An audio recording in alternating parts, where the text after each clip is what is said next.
We're good to go. Yep. I declare open this hearing of the Community Affairs Legislation Committee into the 2024-25 Supplementary Budget Estimates. I begin by acknowledging the traditional custodians of the land on which we meet today and pay my respects to their elders, past and present. And I extend that respect to any Aboriginal people joining us here today. The committee has fixed Thursday, the 30th of January 2025 as the date for the return of answers to questions taken on notice. The committee would appreciate if senators could provide any written questions to the Secretariat by Thursday, the 19th of December. The committee's proceedings today will begin with the National Disability Insurance Agency. The committee will be conducting today's hearing in person and via video conference. Understanding Order 26 of the committee, the committee must take all evidence in public session. This includes answers to questions on notice. I remind all witnesses that in giving evidence to the committee, they are protected by parliamentary privilege. It is unlawful for anyone to threaten or disadvantage a witness on account of evidence given to a committee, and such action may be treated by the Senate as a contempt. It is also a contempt to give false or misleading evidence. The Senate has endorsed the following test of relevance for estimates hearings. Any questions going to the operations or financial positions of the departments and agencies which are seeking funds in estimates are relevant questions for the purpose of estimates hearings. I remind officers that the Senate has resolved that there are no areas in connection with the expenditure of public funds where any person has a discretion to withhold details or explanations from the Parliament or its committees unless the Parliament has expressly provided otherwise. The Senate has resolved also that an officer of a department of the Commonwealth shall not be asked to give opinions on matters of policy and shall be given reasonable opportunity to refer questions asked of the officer to superior officers or to a minister. This resolution does not preclude questions asking for explanations of policies or factual questions about when and how policies were adopted. Witnesses are reminded of the Senate order specifying the process by which a claim of public interest immunity shall be raised, and I incorporate the public interest immunity statement into the Hansard. I remind all senators that as we continue our work to implement the Set the Standard report, as Chair I'll ensure that proceedings are conducted in an orderly, respectful and courteous way. This is a workplace and it is my expectation that it is treated as such. An officer called to answer a question for the first time should state their full name and the capacity in which they appear. And I remind everyone joining us today, if you are coming by video conference, please mute your microphones when you are not speaking. Live captions have been enabled for today's hearings. The feed will be displayed on selected video conferencing monitors at the witness bench and at the back of the room. We ask witnesses to please inform the Secretariat if at any time during the hearings you're experiencing an issue, and we'll endeavour to troubleshoot that for you as quickly as possible. I now would like to welcome Senator... They're having some trouble. We haven't got the NDIA on board yet. The NDIA is having some trouble. Okay. I understand we're just having an issue calling the NDIA, but I will call the Minister anyway and we'll continue with that and hopefully it will be resolved. Can we just check, sorry, with Senator Reynolds? Because I know Senator Hughes was trying to get on. So are we going to suspend while we get everyone on, or what would you like to do? Well, I can introduce the Minister and see if he has an opening statement and Let's then we see can go from there. Well, I haven't done it yet. Okay. Thanks. I need to welcome you formally, Senator. I welcome Senator the Honourable Tim Ayres, Assistant Minister for Trade and Assistant Minister for a Future Made in Australia, representing the Minister for Social Services. Minister, do you have an opening statement? Only to say this is the last estimates, between the last estimates and today, of course, the now former Secretary, Mr A. Griggs, has retired, and I did want to just place on record for the committee that the government's deep thanks to him for his service to the department. The Minister issued a statement, I think a few days ago on Ray's last day of work for the Department of Social Security. He has made a very strong contribution to Australia, including 40 years service in the Royal Australian Navy, including as Chief of Navy and the Vice Chief of the Defence Forces. He's made a very strong commitment. I've worked with him on both sides of the argument in estimates as an opposition senator when Ray was the secretary of the NIAA and here, and he's a public servant who's made a very strong contribution to Australia. So just wanted to pass on our thanks, which I'm sure is shared by everybody here. Thank you, Minister Ayres. And on behalf of the committee, at the conclusion of last estimates, I did pass my thanks to him, and we did that as a committee, but agree he was a tremendous public servant. All right, before we continue, I'll just check if we have the NDIA on the line. No? Calling. Senator Reynolds. Thank you, Chair. Given that we only had 2 hours with the NDIA, can I request that when they come online, that we still have the 2 hours, because otherwise we're again, this is as you know, this is the problem with people not coming in person. So if we could just extend this time. We can't extend beyond the conclusion of the hearing at 5:45, so we have 2 hours for NDIA and an hour for Services Australia. It's up to the committee if Services Australia are available, but I don't believe we have them up here yet. It would be unlikely that they were. So what I'll suggest we do is suspend briefly, and we'll try to work out this IT issue. Thank you. We'll suspend.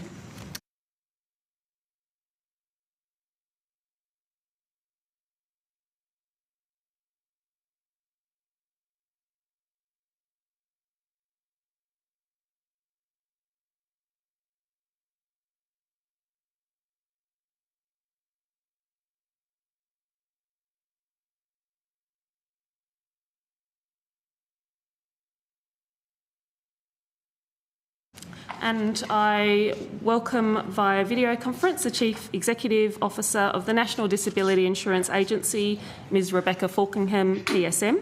Ms Falkingham, do you wish to make an opening statement? No, I don't. Thank you, Chair. Okay. Before I call officers from the NDIA, I remind the committee that the purpose of today's hearing is to ask questions in relation to the examination of the NDIA with respect to the Annual Financial Sustainability Report, Q1 and annual reports as advised by senators. And I would appreciate if the scope of questions can please remain within these topics. I now invite questions from senators. I'll just check who I've got online. I think it's Senator Hughes is online. From the Secretariat, perhaps could answer. No one from the Greens Party? Okay. Yeah, Penny's there. Oh. I can see Penny. Senator Allman-Payne, I'll just check that we have you. Yep, I'm here, Chair. Okay, great. Welcome. And I'm happy to Linda take the lead. So I would normally go to the Deputy Chair first, but it's up to you, Penny, if you want me to come to the room first with Senator Reynolds, or if you'd like to take the call.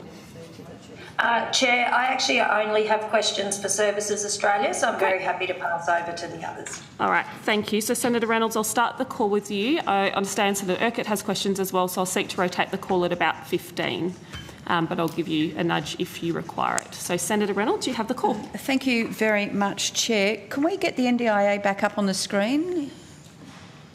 It'll come when they speak. Yep. Are they still there? We are here. Okay, excellent. Thank you. Look, thank you very much for appearing here. I note that the AFSR, which was the subject of today, was only released this morning, all 218 pages of it. Could you, given the report was to the 30th of June, can you advise when the AFSR, the first draft, was prepared and when it went up to the Minister's office, the first version of it went up to the Minister's office, and to start off with that? Senator, I'm happy to take that on notice. Obviously, it went to the board several times, to the working group of the board several times before it went to the Minister, but happy to get the dates for you. So if you could get the dates when it was first drafted, when it also went to the government actuary. Obviously it went to him some time ago because it was reported on in the annual report. So if I could get that date, the date that it went to and from the Minister's office, and the date it went to and from the board, and then when the final version went to states and territories, please. Happy to get you those dates, Senator. Okay, thank you. Given that you've provided only a couple of hours for us to review the document, I am going to need Mr Gifford to go through the relevant pages and assumptions and point us to those. Is there any reason, actually, before I do, is there any reason it was only uploaded this morning, given this was 216 pages for us to digest for this session? No, Senator, it's been released at the earliest available opportunity. So, but Mr Gifford is here to be able to answer any questions you have. Yes, thank you. Okay, so having a look, I want to go to the first cost driver, Mr Gifford, and that is participant numbers. So, as I understand it from the AFSR, participant numbers at the end of June, because this is obviously now very dated, was 661,267, and in the Q1 report that was released before this, numbers had gone to 680,123. Is that correct, or have I? That's correct. Sorry, Senator, I'm just getting the State Gifford, sorry, scheme actuary, but yes, the 680,123, correct. Okay, so in July, August, so that's the end of September. Do you know what the current number is? So, Senator, I can, as at the end of October, in the summary of statistics that was published in mid-November, it was 683,712. And where does that sit with the most recent projections? So I'd have to take a precise figure on notice, Senator, but it's slightly above the latest projection. I think by it's somewhere between 0 and 1% above that projection. Okay, so can you just explain for those people who are not familiar with the different projections and the baselines? As I can see here, you're still running. We've got two different baselines. We've got the June 2023 baseline, and you've now got this new AFSR data. So are you referring to the June 2023 baseline, that it's gone up somewhere up to 1% above projections? So the reference I just made, Senator, was to the projections contained in this report, so what we would refer to as the June 2024 projections. Okay, so where does that sit in relation to the previous projections that were used as the baseline in last financial year's AFSR?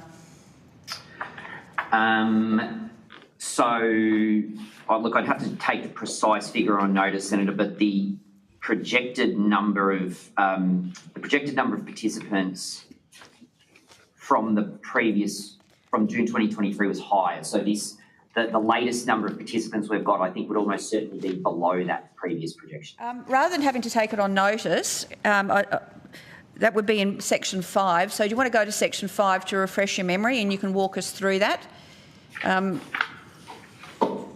Certainly. So we've got section 5, correct? So on this, it's page 71. Yeah, that's correct. So page 71. Sorry, page 71.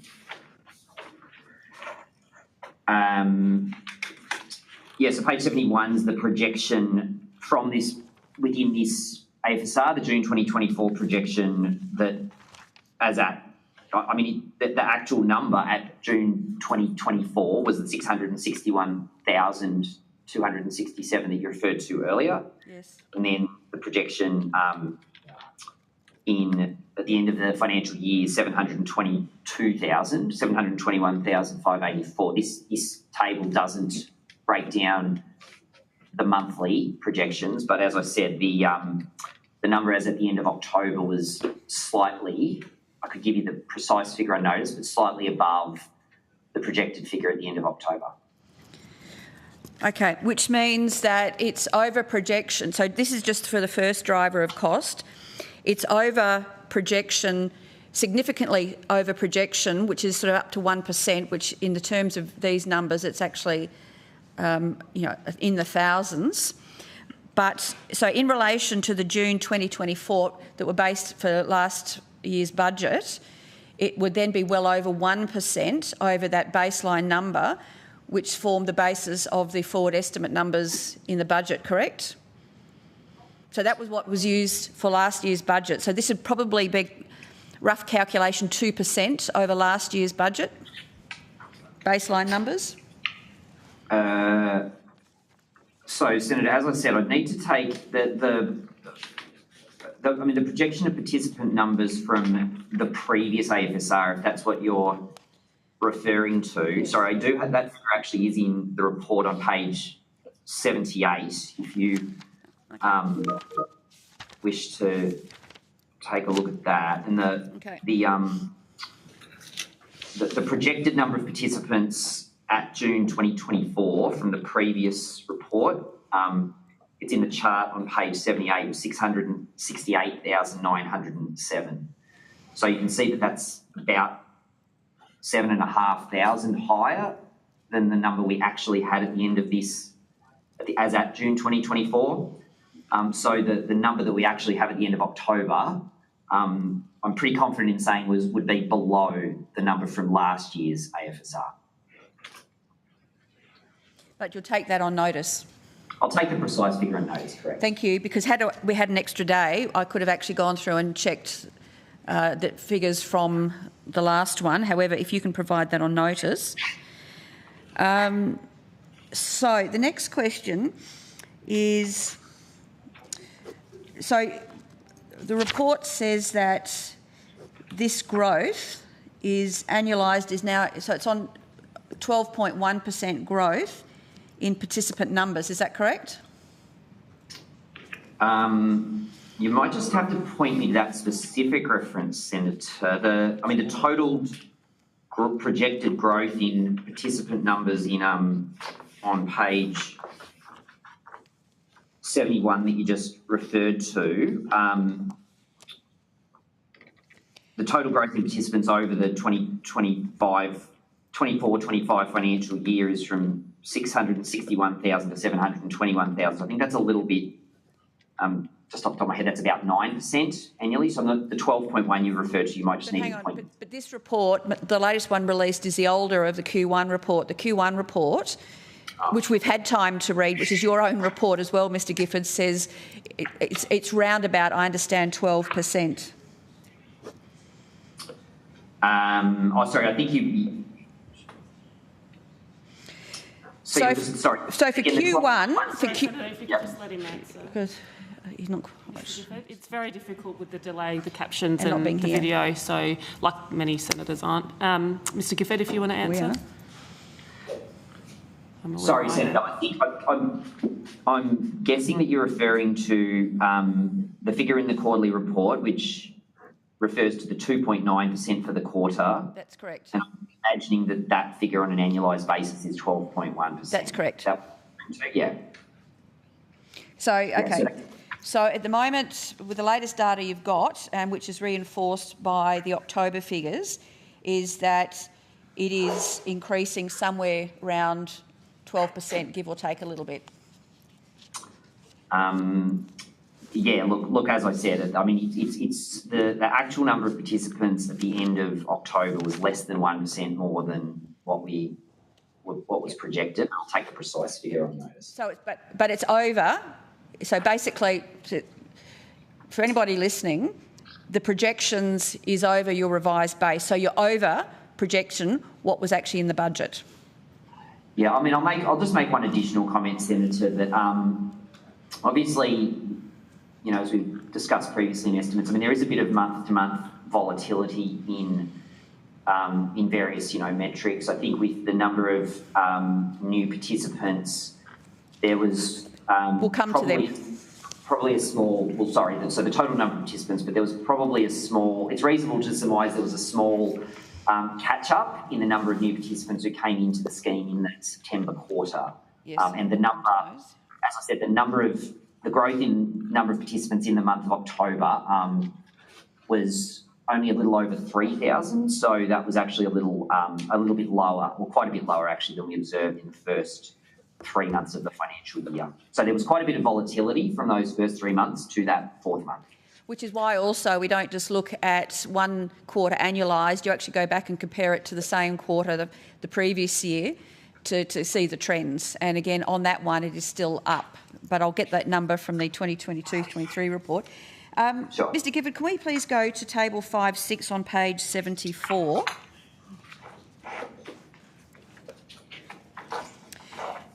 Yeah. Now, this table was referred to by the government actuary in his report, and on page 1, he lists 6 supporting documents that he was provided to make his assessment. Are you able? I don't expect you to have them there with you, but can you please provide them on notice? I mean, I'll just need to confirm that whether they were. I can't. We'll certainly provide on notice what we're able to, Senator. Absolutely. Yep. I can see no reason. There were things like an Excel spreadsheet, and he actually lists them all. So if you could take on notice to provide all of those documents, and if not, if you make a public interest immunity claim. We'll take it on notice, Senator. Obviously, it goes to the level of data in relation to that's in the spreadsheet, but we're always very happy to take on notice and be very transparent about why we can't provide something. Yeah, so, sorry, Senator. I do just note that at least, there's at least one of those documents is a set of draft results, and I think we just need to take on consideration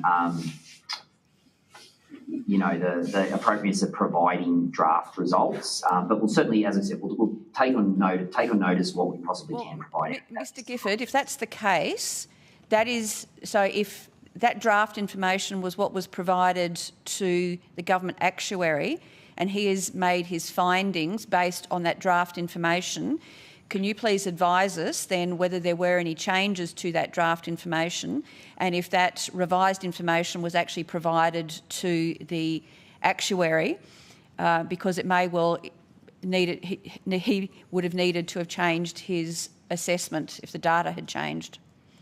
Yeah, look, we'll take it on notice, Senator, absolutely. Thank you. We're due to rotate in a couple of minutes, Senator. Thank you. I'll just finish off this bracket. We've got plenty more. So the June 2024 projections are $484 million above the June 2023 projections and $489 million higher than the 24-25 budget projections. So, one, can you confirm that's correct? So you're just referring to the projection for the 24-25 financial year, yes. Senator? Yes. Yeah. Okay. So what are the implications then if you are consistently hundreds of millions above the projections that formed the basis of the last budget that flow into this budget? What are the implications? Oh, sorry, Minister, are we a bit tired? You just keep asking Thank the questions, Senator. You seem a bit... So can you just explain the implications of that then if the scheme is still consistently running over budget and over projected numbers of participants? Well, Senator, I guess I would comment that whilst the number of participants at the end of October is slightly above the projection from June, and as I said, that's, there's probably a little bit to do with a bit of clearing up of participant numbers who were in the system as at June. The total expenditure at the end of September, as reported in the quarterly report, was under projection. So, look, whilst obviously we keep a very close eye on the number of participants and want to understand why that is, the headline metric that we do look at when we're understanding the sustainability of the scheme's total expenditure, which was below projection at the end of September. So, so I guess I would, that would be my answer. All right, I'm due to rotate. Not actually an answer, Senator but thank you. Urquhart is on the line. Senator, you've got the call. Right, thank you very much. Hi, everyone. Can you tell me, with the 2023-2024 AFSR released, can you give me a rundown on the latest growth rate? What does it actually mean for participants? Can you step me through and talk me about what's driving this positive change, and how do the NDIS reforms and the Bill number 1 impact these changes? Thanks, Senator. Rebecca Faulkner, CEO of the agency. I'll start off and then our scheme actuary can add to it, because as you know, these results are really pleasing for the future financial sustainability of the scheme and for participants, and they've come from a lot of significant hard work right across the agency. So the reforms to the NDIS, which were announced now almost 2 years ago by the government, have put the scheme on the road to financial sustainability, with the impact of that recent legislative changes and other reforms projected to reduce NDIS growth by more than $19 billion over the next 4 years. While the NDIS continues to grow and we remain an uncapped scheme, results show that we are improving the scheme's financial sustainability to not only deliver a much fairer and more consistent scheme for participants, but to ensure it remains one for future generations to come. The annual financial sustainability report really pleasingly shows that the predicted scheme expenses to be $46.9 billion for the 2024-25 financial year. And the ASFR projects the NDIS growth rate to reduce from 12% in 2024-25 to 8.4% in 25-26, following the implementation of the government's reforms to make the NDIS much stronger and continuing on our pathway of putting participants at the centre. From 26-27, the annual growth in the scheme will be within the 8% target that the government has set for the financial sustainability framework. I just want to do a shout out to our extraordinary staff in the agency who day in, day out continue to put participants at the centre of everything we do while ensuring the scheme will be around. Over the 4-year forward estimates period to June 2028, the projected scheme expenses are $2.3 billion lower than the previous AFSR projections in June 2023 and $1 billion lower for the same 4-year period in 24-25. These really build on those green shoots that we've discussed with this committee previously, with the latest data showing the scheme expenses for the 12 months to the 30th of June considerably improved to be around $600 million less than 24-25. A continuing trend, really pleasing trend, and a massive shout out to Scott McNaughton, our Deputy CEO, and his team around stabilising plan inflation, but ensuring we're managing participant risks. Plan inflation was at 10.1% and remains below the level observed between July 2022 and December 2023. And most people leaving the scheme as their NDIS supports needs stabilise. It's really pleasing to see the success of the scheme is giving people the supports to live their best lives and not needing ongoing support from the scheme. But also always having that opportunity to stay engaged with the NDIA if their circumstances change and they need those supports again. So there's some really excellent green shoots in the AFSR, and I'll just see if my colleague Mr. Gifford wants to add to that.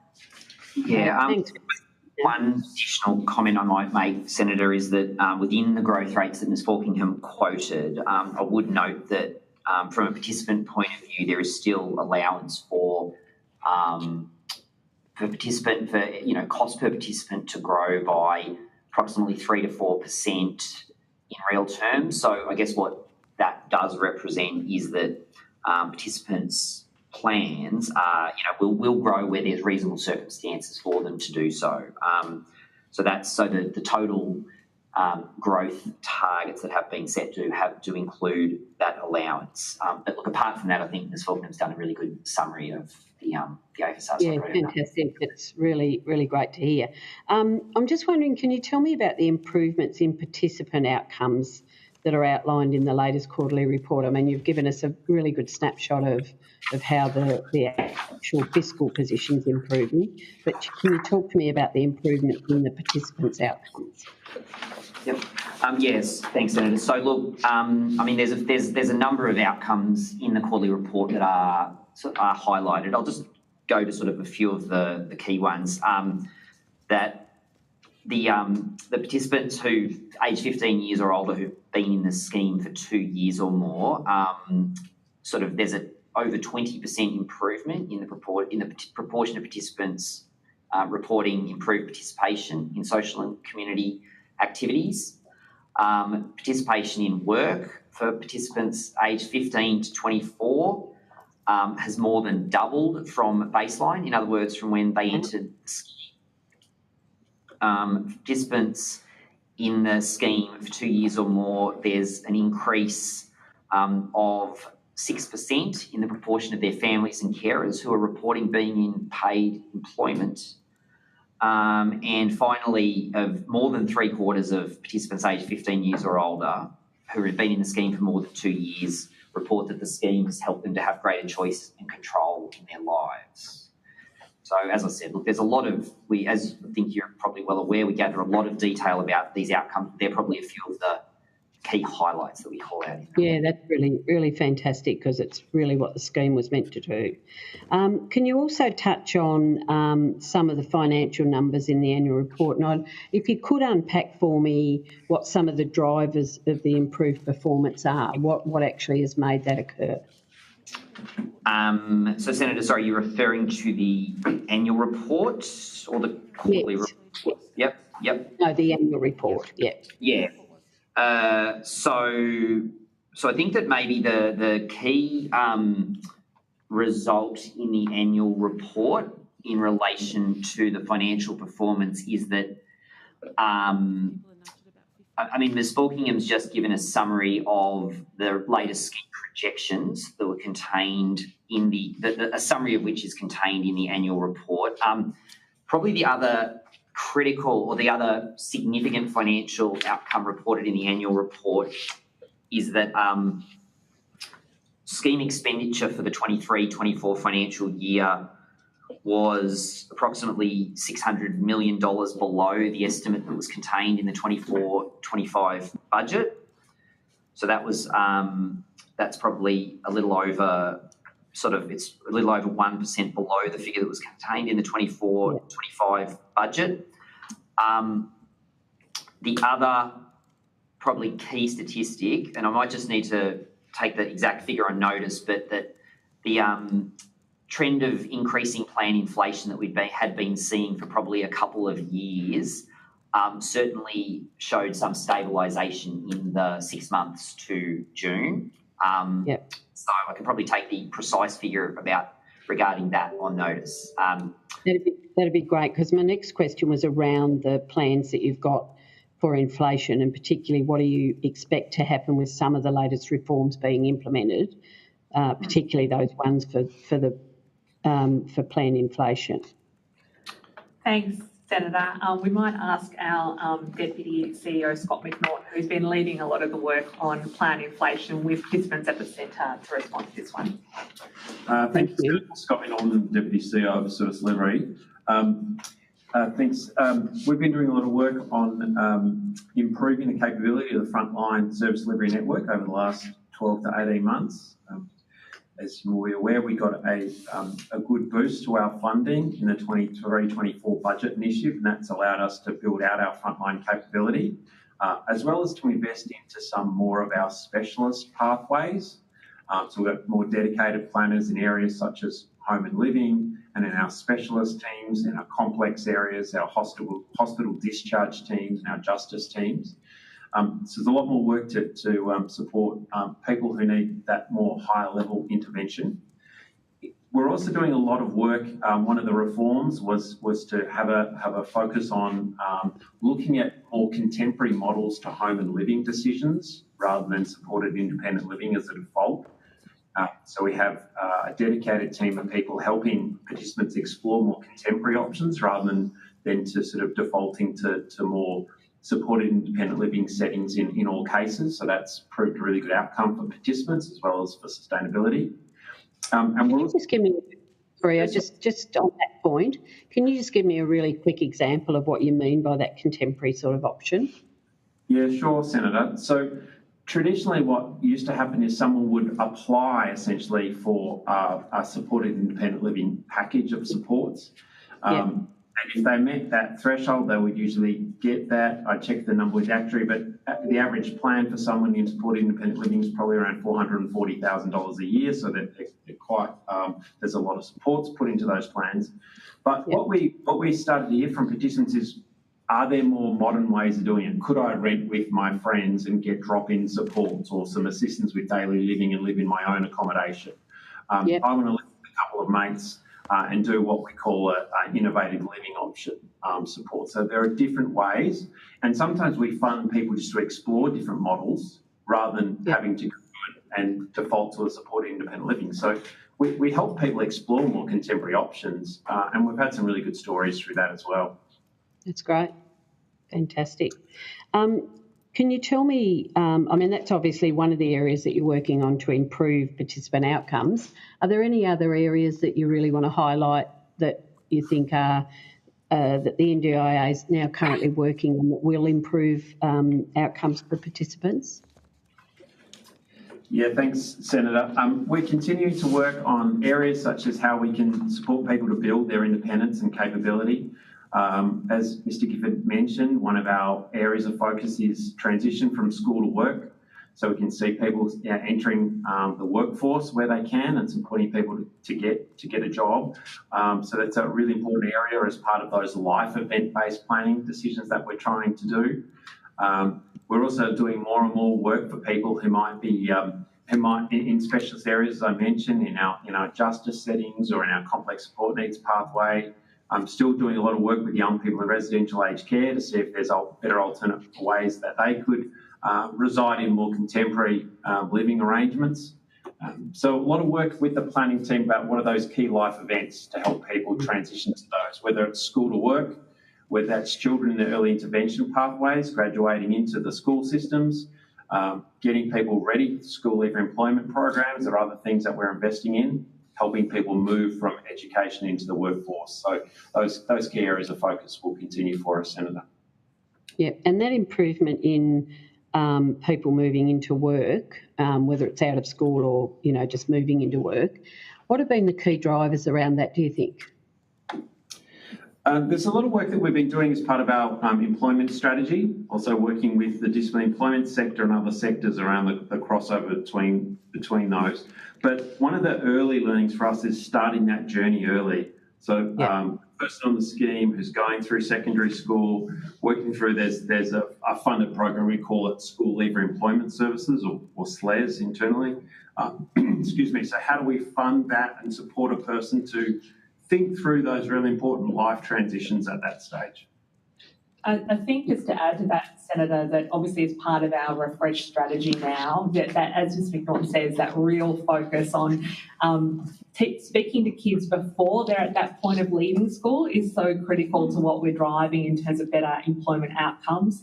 We're also delivering information sessions on NDIS employment to providers and to support coordinators and local area coordinators, making sure that they make those connections at a local level as well, so that participants know what opportunities they are. And I think that's been really warmly received at the moment, of us kind of taking a much more proactive approach locally, working with local service providers to kind of make sure that that array of employment opportunities are there for participants, and that we can then wrap around and make sure that the right supports are there for success.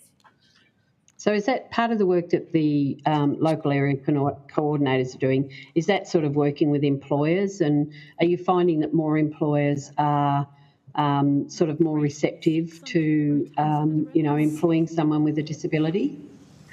I would hope so, Senator, but I think we've got a long way to go, and particularly post the Disability Royal Commission, we as an agency obviously want to be an employer of choice for people with disability. We have a long way to go as well, making sure that we're making the connections, particularly given the footprint across the country, so that we can, point out to people where we think there are further opportunities for disability employment, talking to our colleagues right across the Commonwealth every opportunity we get to really kind of promote all the great outcomes that come from ensuring that people with disability are getting those employment opportunities. We've taken great strides. I think you know that, even in our National Contact Centre, we set ourselves a target for disability employment that we've met. We want to go above and beyond so that in all those conversations we're having with employers, we can kind of lead by example and actually show how much work there is to be done. But our local area coordinators provide a really good connection, and obviously as part of the work towards navigation that the NDIS review kind of indicated we should move towards, we've had lots of conversations in the agency about making sure employment is critical to that, even thinking about what does an employment pathway broker look like under a navigation model. So we're really excited by that opportunity over the next 2 years. Senator, I'm due to rotate now, but I can come back to you if needed. Senator Reynolds, you've got the call. Thank you. Okay, thank you. Thank you, Chair. Mr Gifford, could we come back to, so the two drivers of cost, we've got in the last quarterly report an annualised increase of around about 12% in participant numbers, and I've just gone back and had a look at this Q1 versus last Q1, and it's about on par, so it is about still trending 3% for the first quarter. So say it's 12 or just under. Now, if we can go to the second driver of costs, and I'm not sure what page in the quarterly report, I haven't got it open here, but I understand that as of September, the average payments have increased by just under 8% per annum, taking it up to $65,200 per person per year. Is that correct? That sounds familiar, Senator. I think, it's consistent with the figure that was published by the end Okay. Now, if we could go to the AFSR report, so thank you for that.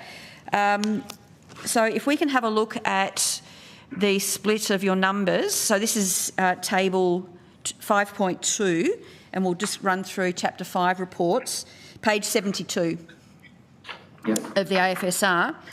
So in terms of projections for participant numbers, we've got currently the number you've quoted, 661,267, which is now more than that, as you've noted.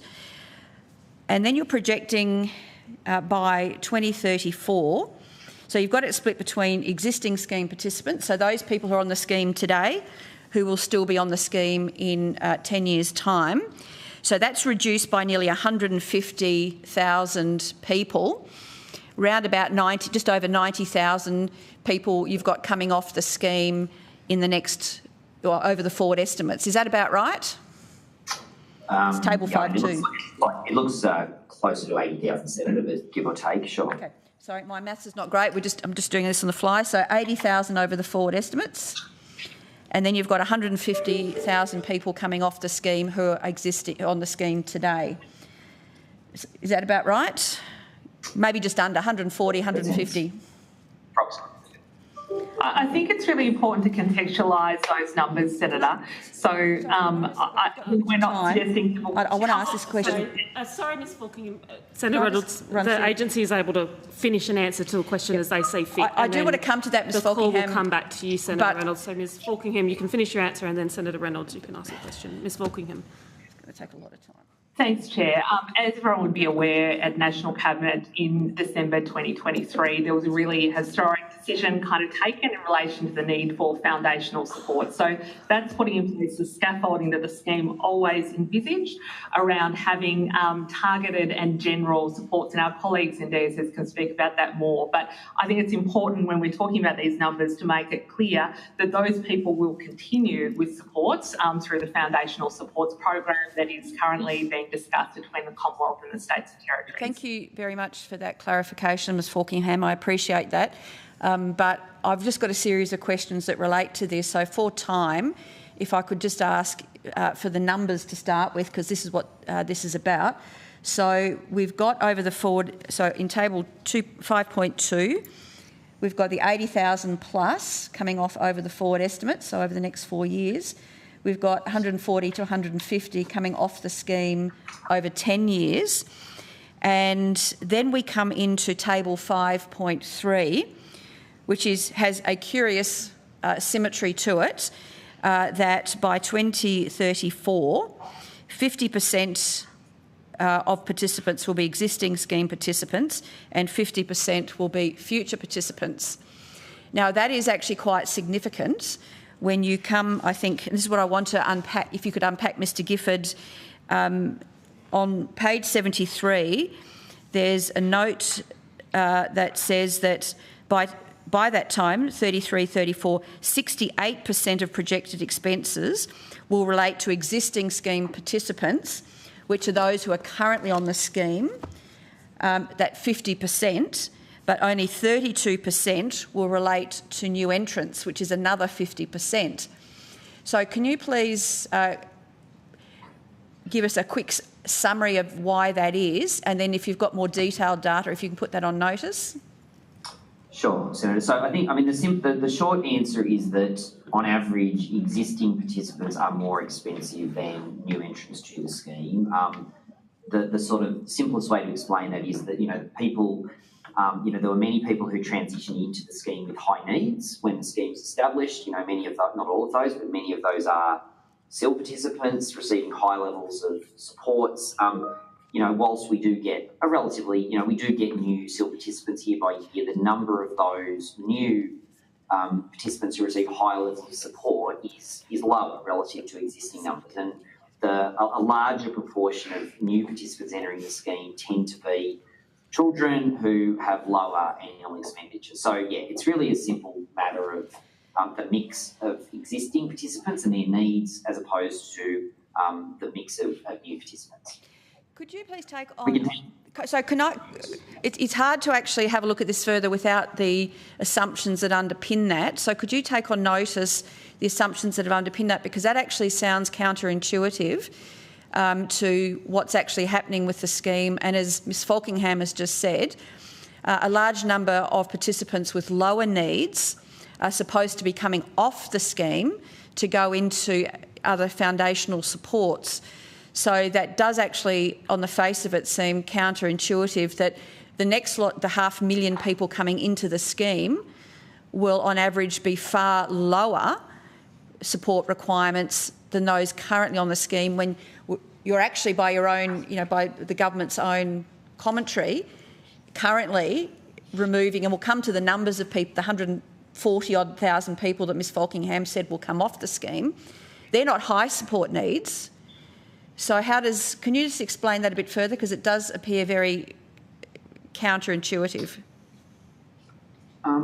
Well, the people leaving the scheme, Senator, are, a mix of obviously children who, sort of came into the scheme under early intervention and achieve outcomes and leave the scheme. But there is also a proportion of the people who leave the scheme who become deceased. That's one of the assumptions that we make in the projection that is documented. But I think just to your point about the counterintuitive nature, I will just, again, even acknowledging the point that Ms Falkingham made, that the foundational supports are intended to obviously, provide support to those people who won't need the scheme. The mix of new people entering the scheme on average still have lower needs than those in the scheme. As I said, when the scheme was established, there was a large number of people right across Australia who had quite high needs, and the scheme's obviously now supporting those, and the number of new people with relatively high needs, let's say, who might, as Mr McNaughton said before, who might have plans of $400,000 or more, is relatively low. So, look, we can probably take on notice to provide the numbers that explain that. Could you please take that on notice, and specifically, if you can provide, a snapshot or point us not just to the website, we've been around that buoy with somebody else, but actually provide where we can actually find the data, so we can have a look at, so who of that 140-odd thousand who will be exiting, who you're assuming will exit the scheme over the next 3.5 years, I think it is now, having a look at that. So of that 140,000, what is your actuarial assumptions on what percentage of that will die and will transition out of the scheme because of death? from memory, that's not a large percentage, but it is valid. How many kids who have aged out of the early intervention scheme, in your assumptions, will form part of that 140+ thousand? And then who are the others that will be exiting out of that scheme? So then if you can put the projections that you've based those 10-year assumptions on, which is a dramatically less than 40%, so roughly 60-40% of the expenditure. So on what are your assumptions then in 2032, 33, I think it is, 33, 34, why do you think that they're going to be, on whole, much less, have fewer requirements than those people that you've currently got in the scheme? Because you are getting rid of people with lower requirements. And I'm not arguing the need for that, I'm just saying it as a term of actuarial assumptions. We can provide that on notice, Senator, and also the category of people we assume transition into aged care as well. Yep.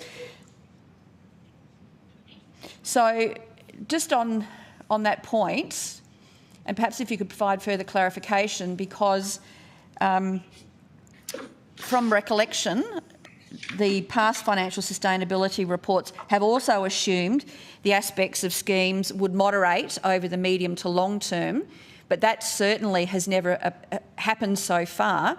But now you're actually using those assumptions that it's actually going to moderate even further than had been previously predicted, and we've got no evidence of that occurring yet. So if you could just explain the actuarial underpinnings of that assumption. I'm not sure it's true to say, Senator, excuse me, that there isn't data which actually shows the green shoots to which we are speaking about, but very happy to take it on notice. But in terms of what I discussed earlier, in terms of planned inflation, we are most definitely seeing moderation. So very happy to take it on notice, but I wouldn't want it to be less if there is not data that actually shows scheme moderation. Look, thank you, Ms Falkenham, I appreciate that.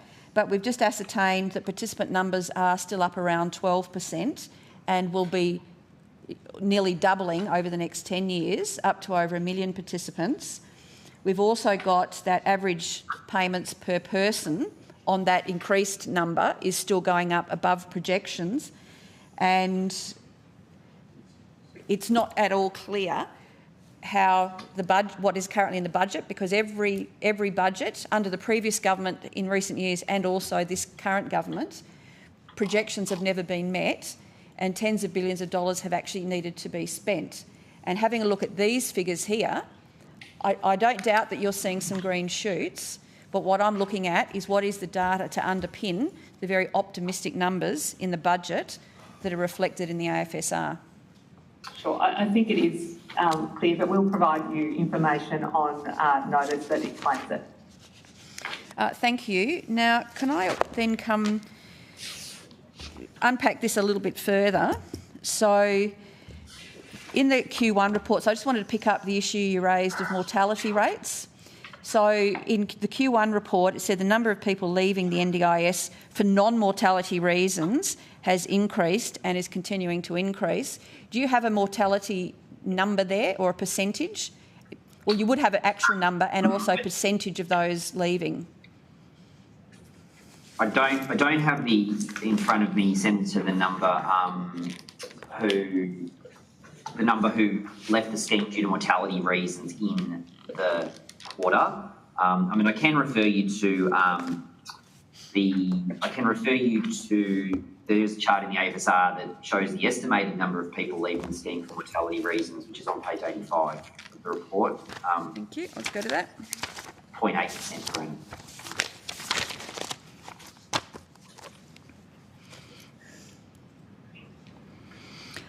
Okay, so projected mortality rates has been sitting at round about 1% or just over through until this financial year, correct? Just a little bit. Yeah, a little bit, but a bit lower this financial year. Yeah, and I guess a comment I would make is as the proportion of people in the scheme who are children does continue to increase, obviously we would expect that mortality rate to reduce. Yep, but you'll provide me the actual breakdown of the actual numbers of mortality rates. So say over the period of this figure, 5.9, the actuals and the projections, and also what percentage of mortalities comprise the forward estimates, the 90-odd thousand plus 140-odd thousand numbers that you have got in that table 5.2. So is that clear? Is that okay? Yes, I think we can. That's clear enough. We can take that on notice for sure. Okay. Now I want to come to the Australian Government Actuaries full report, which is very similar. That is very similar to the one that he did in the annual report. Now he recommends that all aspects of projections where experience is expected to change and is expected to be monitored and then reflected in updates. Can you just explain briefly, and then I'll notice with more detail, how you're actually doing that? So I think, so your question is, how are we monitoring scheme experience and then reflecting those in updates? Yes. Yeah. So look, we review the key drivers of scheme experience on a regular basis. There's certainly discussions and sort of review of those drivers within the, by management of the agency to understand those drivers. So then when, as sort of required under the NDIS Act, periodically, scheme expenditure, projections of scheme expenditure are updated that reflects those updated experience. Obviously, on an annual basis, those updated projections are communicated via the annual financial sustainability report, and including in the annual report. So there's a sort of I guess what we would refer to as the there's a term that's used within the actuarial profession, which is a control cycle, where it's a sort of a continuous process of understanding what's being observed, understanding how that relates to what was assumed to happen, and then refining the projections on the basis of those comparisons. And as I said, that's a process that obviously involves myself and my team who sort of undertake that analysis, but it certainly involves a lot of input from agency management, because that's where there's a lot of understanding of what those drivers are. So Mr. Gifford, thank you for that, and I appreciate so the bottom line is, if I could summarise what you've said, is that you keep very tight control of it. You report it monthly, and then you update assessments so the board and the management executive are familiar with whether you're on track or not. Yeah, I think that's a fair summary. Yeah. Thank you. So can we come then to table 5.7, which is on page 76. And it's very clear in the AFSR and also in the Government Actuaries report that there is still a great deal of uncertainty. So he has made the observation that if all of these things the government has promised to occur, and if all of the reforms that the state governments are supposed to do, then these figures will be realised. Is that's a layman's, not an actuarial, but is that true, that there are still, this is assessment-based, largely on your judgment as a professional actuary, and also he's very clear that these numbers will only be delivered if all of the reforms are implemented on time and on schedule, and they still then get the desired outcome. Is that a safe assessment? There's a set of assumptions in relation to the impact of the recent and proposed reforms. Obviously, myself and agency management will track very closely how scheme performance is tracking versus what's expected from those reforms, and like any organisation, I guess then there's an opportunity to respond if things don't emerge as expected. As I touched on, as of the end of October, the performance is tracking in line or slightly below what's projected. But yeah, it's an ongoing process of. Yep. So, can I just one more question on this?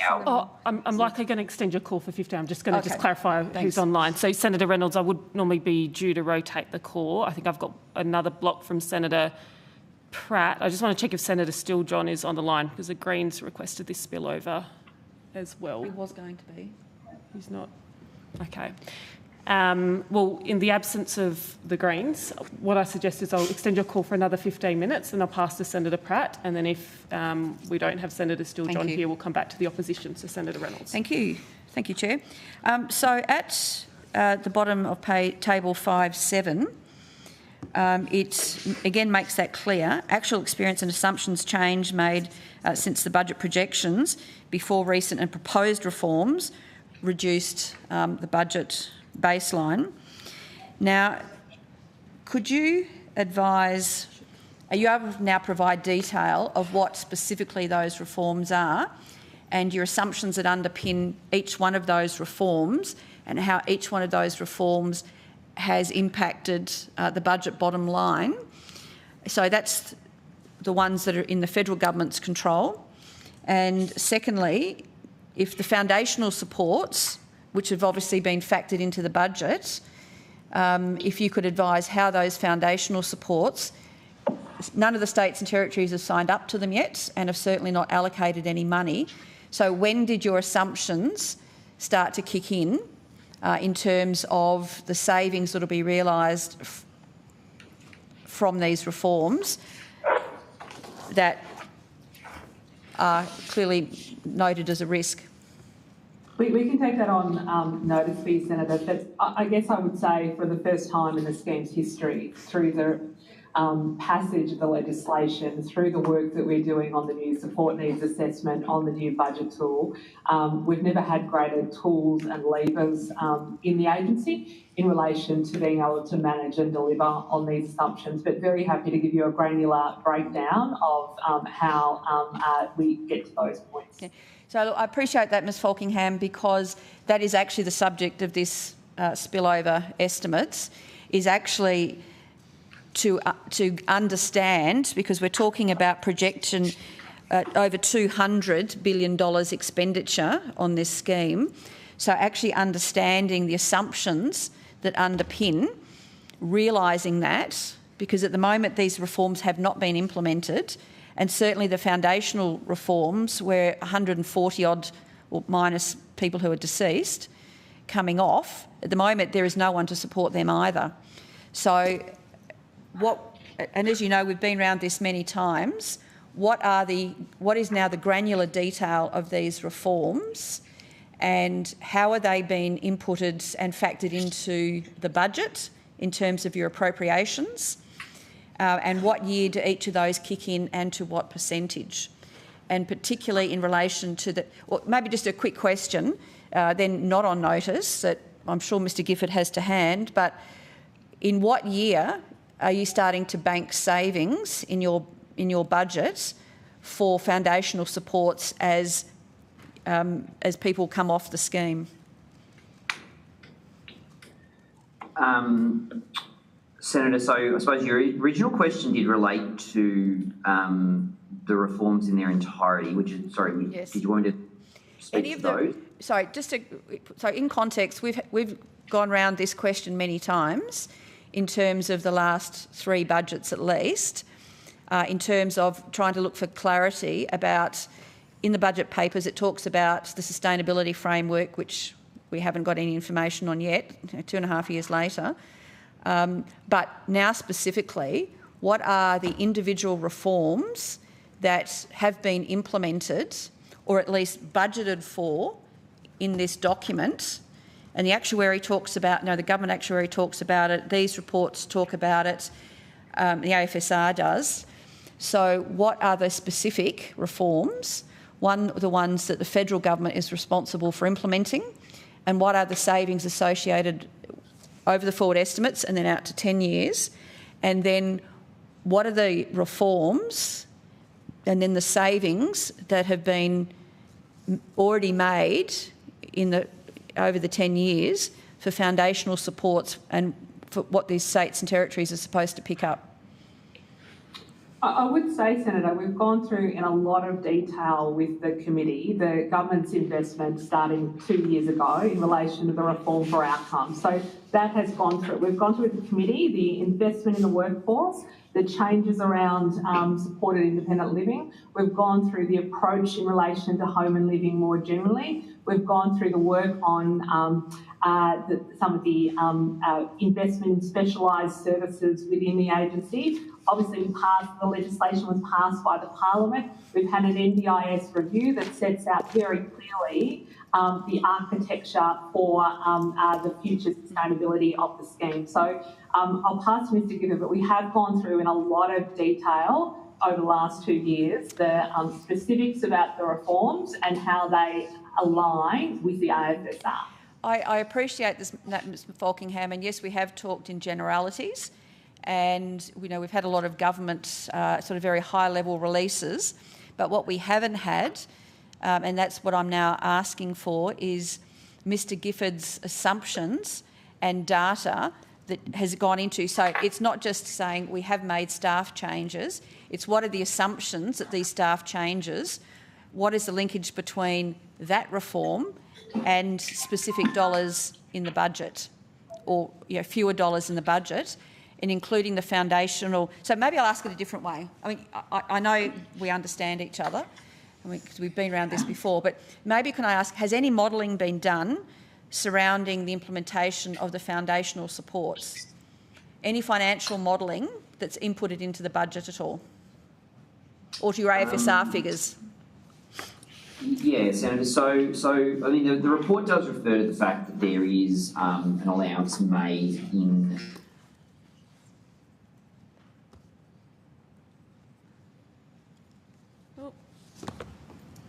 Just give that a second. There you are. Thank you. We just had a brief blip in connectivity. We've got you back. Yes, Senator. So. Sorry, Senator, just to let you know that your room's frozen on our end. We can still hear you if you can hear us. Sure. Thanks. Yeah, so I mean, there is a reference just in the report, it's page 78, if that helps, just around, there is an allowance for fewer new entrants to enter the scheme, resulting from foundational supports, as Ms Falkman referred to earlier. The first year that is expected to take place is the 2026-27 financial year. Noting, so it's an allowance for a reduced number of people entering the scheme in that year. How many, Mr Gifford? Is that the whole? So by 26-27, what? That's the 90-odd thousand. So the 90-odd thousand that you're referring to, Senator, which is the reduction in the number of existing participants. There's no assumption in relation to existing participants transitioning to foundational supports. I mean, noting that the sort of exact policy settings are yet to be determined. Okay, but that's also not quite. Can you just explain how that then coincides with Table 5.2, where we've got between this year and over the next decade, the scheme will actually increase by 500,000 participants. Yep. So it's actually exponentially increasing. So for next financial year, you've got 78,000 going up to 236,000 in 28. Yeah, so like I said, so the top row, the existing scheme participants row in Table 5.2 just reflects people leaving the scheme for mortality reasons, which we've discussed, as well as participants who are assessed as no longer meeting eligibility for the scheme via our eligibility reassessment process, but there is no specific assumption about existing participants transitioning over to foundational supports, the allowance is more that people who would otherwise have entered the scheme would transition to foundational. No, I understand that, but can you just take that back, perhaps go back to my original question in terms of, can you just be a bit more specific about the modelling that you have done in terms of the people who are coming off for foundational supports? So what are your financial modelling around that? So I think what you said is that by 26-27 you are assuming that people will come off in 26-27 and go into foundational supports that states and territories haven't yet signed up for. Is that correct? I think you're conflating two different points, Senator. One goes to the number of people who are being diverted from the scheme onto foundational supports versus the work that we do every single day, as you know, around eligibility reassessment, particularly for people that have come onto the scheme for early supports.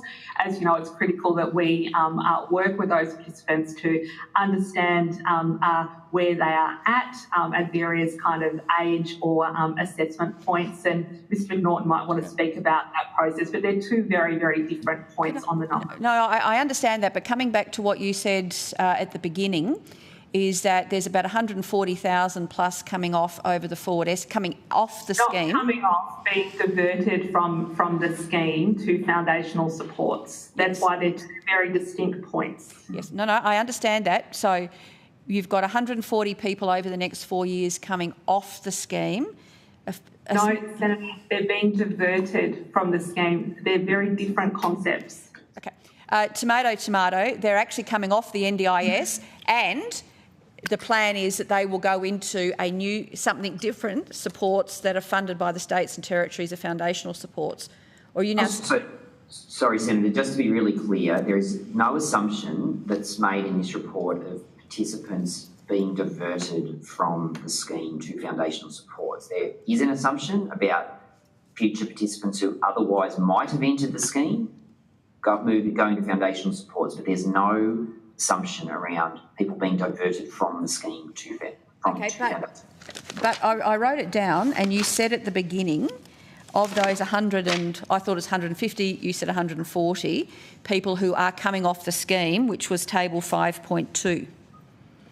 So those people... I apologise, we might just need to clarify the sort of... But yeah, that's how it came across. Sorry, that wasn't... No. Okay, so let's just go back to table 5.2.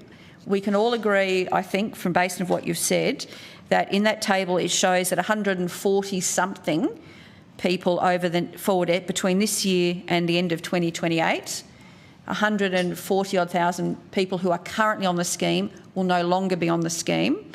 A percentage of those will have passed away, and most of the others, you said, will be people who will... This is what Ms Falkingham said, is that most of those people will be coming off the scheme because they're going into foundational supports. No, I did not say that, Senator. I was very clear. This is people that who might normally have sought access to the scheme, getting the right foundational supports, either through the targeted or general foundational supports that the NDIS review recommends. So what happens to... After this question, I'll rotate the call. So can I just ask then, so those 140,000 people who you've budgeted to come off the scheme over the forward estimates, there will be some people who have passed away, but there will be others who come off the scheme. They will no longer be existing clients. Yeah, I think just to be, it's about 80,000 over the forward estimate, Senator, and yeah, of those, there's a proportion of them will be disabled, be deceased, and a proportion of them will, their eligibility will be, they'll be assessed as no longer eligible for the scheme, and so it's those. There's those two different groups, but yeah, of existing scheme participants, there's no assumption of participants coming off the scheme and transitioning to foundational supports. Okay, but you will have deemed them not to be eligible for the scheme anymore. well, we make an assumption. Not anymore. Can I be really clear? It's not anymore. It's people who would have tested their access to the scheme getting really appropriate, localised, targeted and foundational support. So it's not, as I said, there's two different concepts, Senator. Okay. I will come back just pending whether Senator Steele-John joins us, because the Greens did call this bill over as well. But Senator Pratt, you've got the call now, and then returning to the opposition. Thank you, Chair. I would like to start with some questions, please, in relation to the work of the Fraud Fusion Task Force. I'll just give a moment for the right officer to come to the table and ask about the numbers of what's happening and how many investigations and how many participants are impacted. Thanks for your question, Senator. So I might pass to my colleagues, but as you know, there is a continued focus on protecting participants and safeguarding the NDIS, so it remains available to support Australians with disability when they need it. The NDIA leverages the capability of the Fraud Fusion Task Force to identify, prevent and disrupt fraud against government programs, including the NDIS. This includes intelligence sharing, prosecution and other regulatory actions. In the October 2022-23 budget, the government announced $137.7 million in initial funding over 4 years to establish the Fraud Fusion Task Force, including $11.1 million to continue task force integrity until it rolled into the Fraud Fusion Task Force in July last year. An additional $15.1 million was received by Services Australia to continue the Fraud Fusion Task Force over 2 years until 2025-2026. As of the 30th of September, there are 97 active fraud operations being led by the NDIA and the NDIS Commission and Services Australia. We have 519 active investigations, including 50 people being referred to the Commonwealth Director of Public Prosecutions or before the courts. We have over 11,000 individuals that we're ensuring continuity of supports for. Got almost 62 million in estimated fraud. So this is a really important part of our agency, and we're really grateful to all those other agencies who work on the Fraud Fusion Task Force. And again, kind of a huge credit to our team in the NDIA who work tirelessly around the clock to ensure that every dollar of this scheme goes to participants and not nefarious actors in the market. So we're really pleased that this work is continuing with additional investment recently announced by Minister Shorten. Well done, and thank you for that. Can I ask, of the 500 and you said there are 519 participants that you've been able to identify that have been impacted thus far. Is that, if that's the entirety of the cohort affected by the 50 people before the courts or the 97 investigations? No, so there's 519 active investigations, and that's includes 50 people who have been referred. We have over 11,000 individuals that have been 11,000 government services. That's not just ourselves, though. We should point out that covers all the entities within the Fraud Fusion Task Force, and I think we've gone through them before. But you know. That includes everyone from National Quality Safeguards Commission, the Department of Social Services, Department of Veterans Affairs, so everyone who's been involved in that Fraud Fusion Task Force. There's different activities underway as part of that work. Can you give us an estimate of how much money we're talking about in the context of NDIS funding that has been found to have been, I guess, fraudulently billed?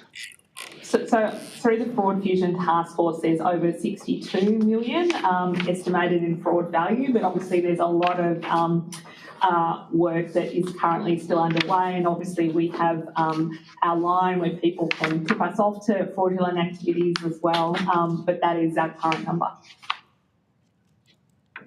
So in the context of people missing out on services that they may have needed, or what kind of fraud have you seen happen? Is it people not receiving services that they've billed the NDIS for? And I guess, what does it say if these companies are, for example, still providing services?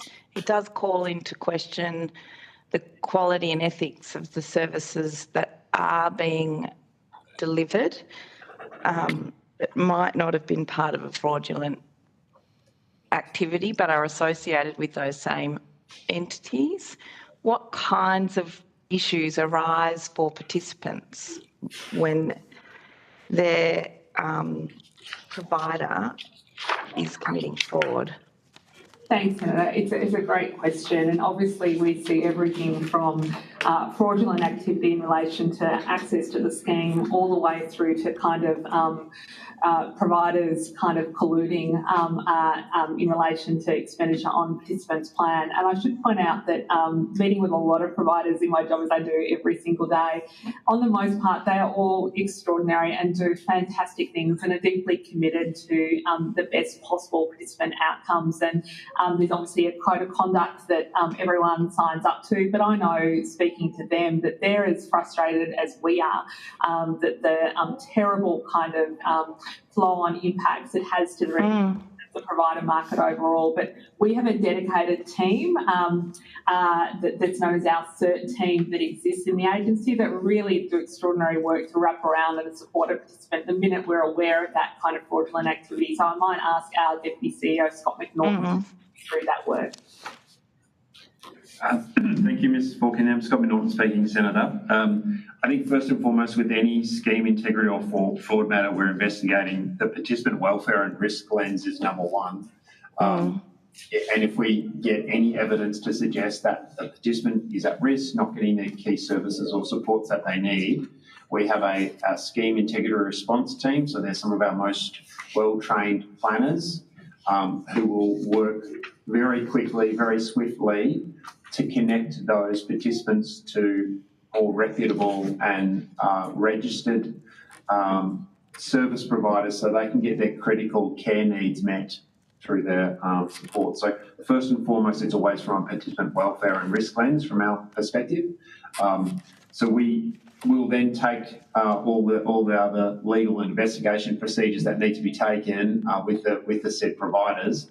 But we have a team dedicated just making sure participant risk is managed, and we think that's the number one lens we want to come to. Of course, we want to see every dollar going to where it should be, and there are some very unscrupulous providers out there who are plans and things. But first and foremost, we want to make sure that the participants are supported, and if need be, we will move them very, very quickly from those providers to other providers so that they can continue to access the supports they need. And so in that context, what kind of protective factors are around for participants, both through the NDIS, but also in terms of families or people noticing that something's not quite right? You know, how do you audit and make sure, for example, that someone who might have a decision-making disability or other vulnerability and isn't being complicit with being ripped off? And also, how do you, I guess if you find a case of fraud in a particular provider, how do you then go, and that might come, you might get notified through family or something's not quite right.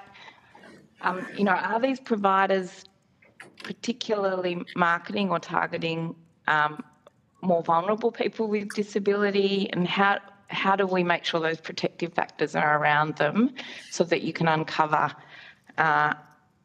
all of this conduct and get people connected to the services they need? Yeah, thank you, Senator. I might get my colleague, Ms McKenzie, to talk to our participant safeguarding policy and practice have in place, and we have a very detailed risk matrix that we work with. As Ms Walkingham said, it's really important we work across the government agencies. The National Disability Quality and Safeguards Commission, they can do a lot of from a provider lens. One of the things at a very practical level we might do, if we can see a participant who may be vulnerable, who is being taken advantage of, we will link them up to a reputable support coordinator or plan manager agency that we can connect them to, who can then help them with their decision making and connect to better providers. So that's a very quick intervention that we can and do put in place quite often in these circumstances. Have you seen institutional things that would say, right, there are people with no family who've got decision-making disabilities who are tied up to a for-profit and don't have other institutional supports around them that would call out whether something is wrong?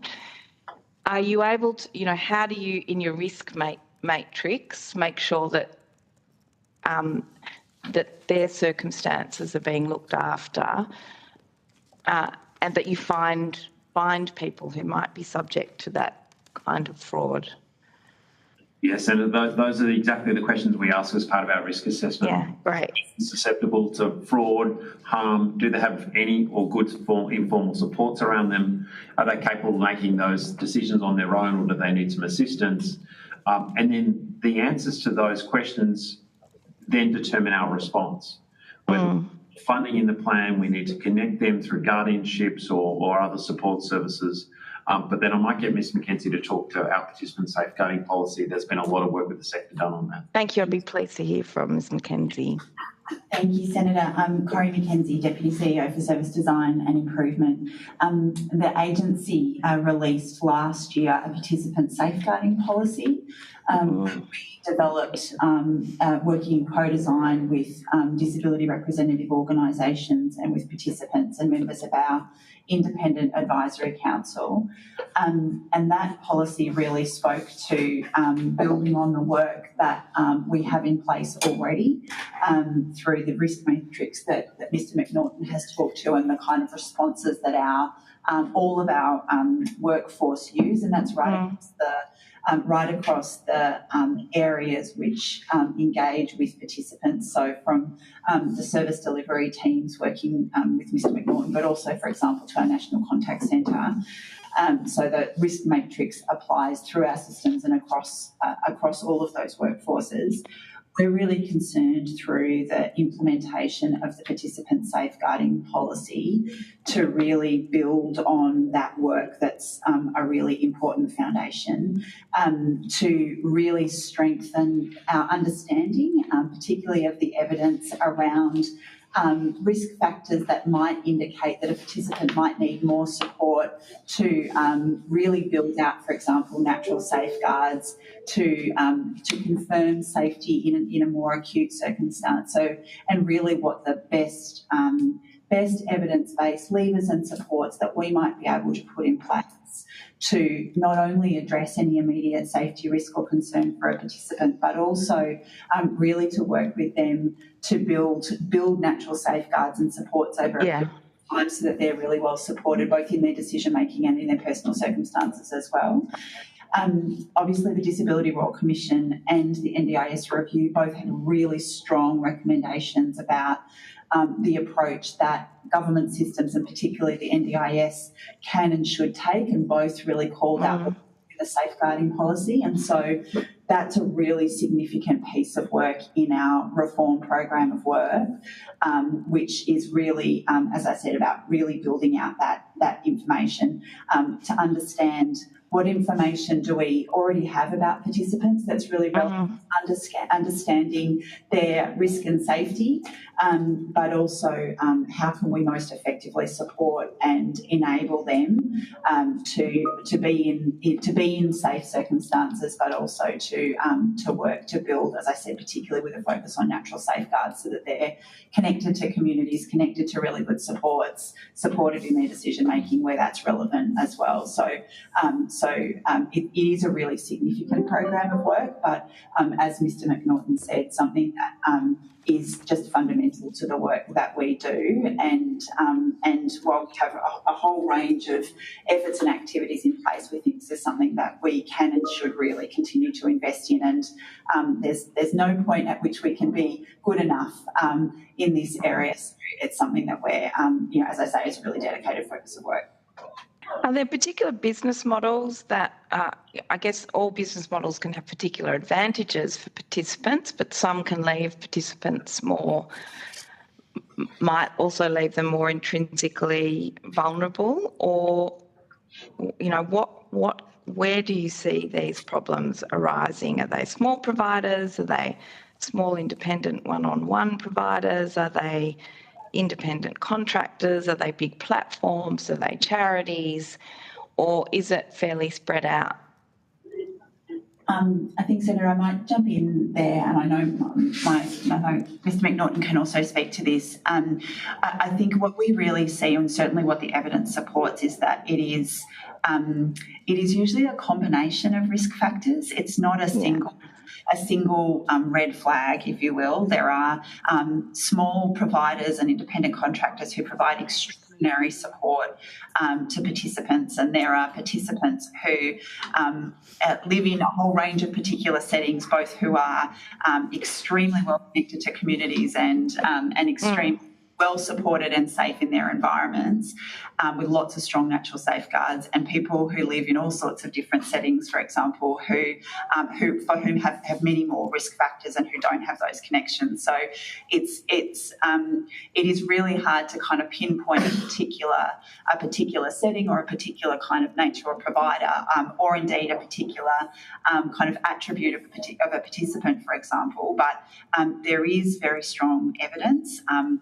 A lot of work was done by the Royal Commission itself, for example, in terms of really understanding the evidence base around risk factors for people with disability, and I think understanding those risk factors, but most importantly by being able to work with the participant to understand their experience, their confidence and comfort in their environment is a really important part of any understanding of risk, safety and wellbeing, but also kind of strengths and connections into community. So, as I said, the safeguarding policy really talks to that.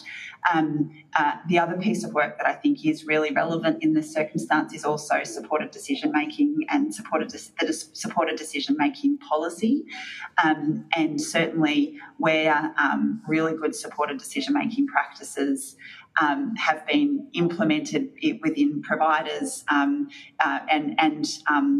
and supporters around people with disability, that's a really important and powerful natural safeguard. And so I think the two are relevant and connected to each other.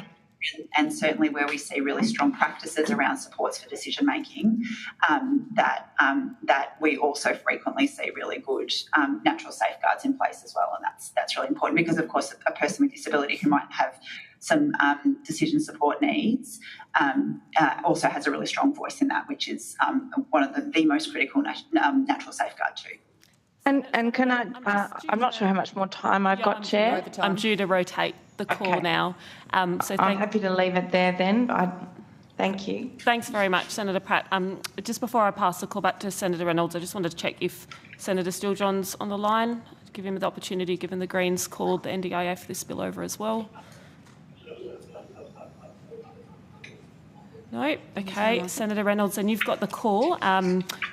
Pending, I don't believe anyone else online is seeking the call. If you are, please let me know. But if not, you've got the call up to we're due to move to Services Australia at 1:45. Thank you very much, Chair. Could I just continue on from Senator Pratt's questioning, if I could, in relation to the Fraud Fusion Task Force? How many investigations were commenced last financial year, and how many have commenced this financial year? Senator, I'm happy to get you the breakdown on notice.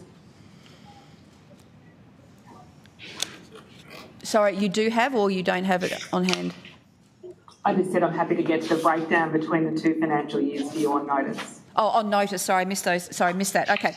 So could you take on notice then, if you can go back to 2019-20 through to the year to date for this financial year, how many investigations were commenced, how many individuals were charged and or found guilty, and also, do you know this financial year and last financial year, how much money has actually been recovered?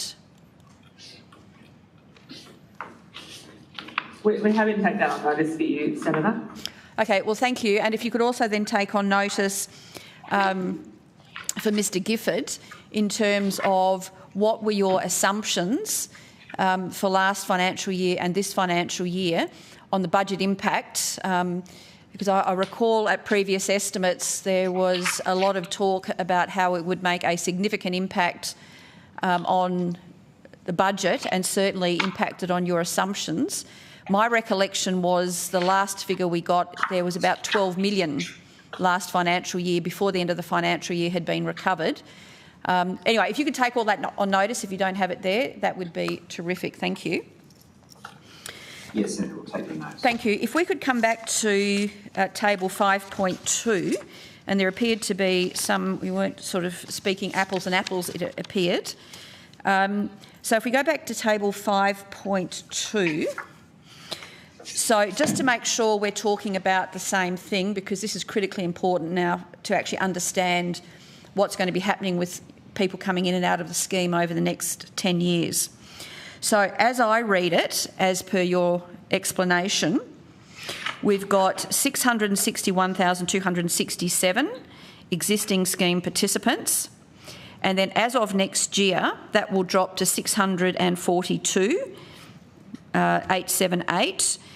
And then in 2026, 621,634, then moving through to 2034, where the scheme existing participants, so those who are in the scheme today, will have dropped from 661,267 to 506,271, which means by my calculator, over 10 years, 154,996 people who are on the scheme today will not be on the scheme anymore. Is that a correct interpretation? Yeah, that's correct, Senator. Okay. Now, you've taken on notice for me to actually provide in your assumptions how many of those will have come off the scheme because they're deceased, and that number's been running at about 1% of the scheme on average, and you've got it just under that. So that would be about 1% of the total scheme participants, correct? Correct. And the rest will be coming off the scheme for other reasons. That's right. Okay. So as I understand your previous, then in fact, it may have been Ms Falkingham's, that there will be another 90,000 people who won't come on the scheme because they will be diverted from 2026 into other foundational supports. No, sorry. So I think we didn't refer to the number of participants.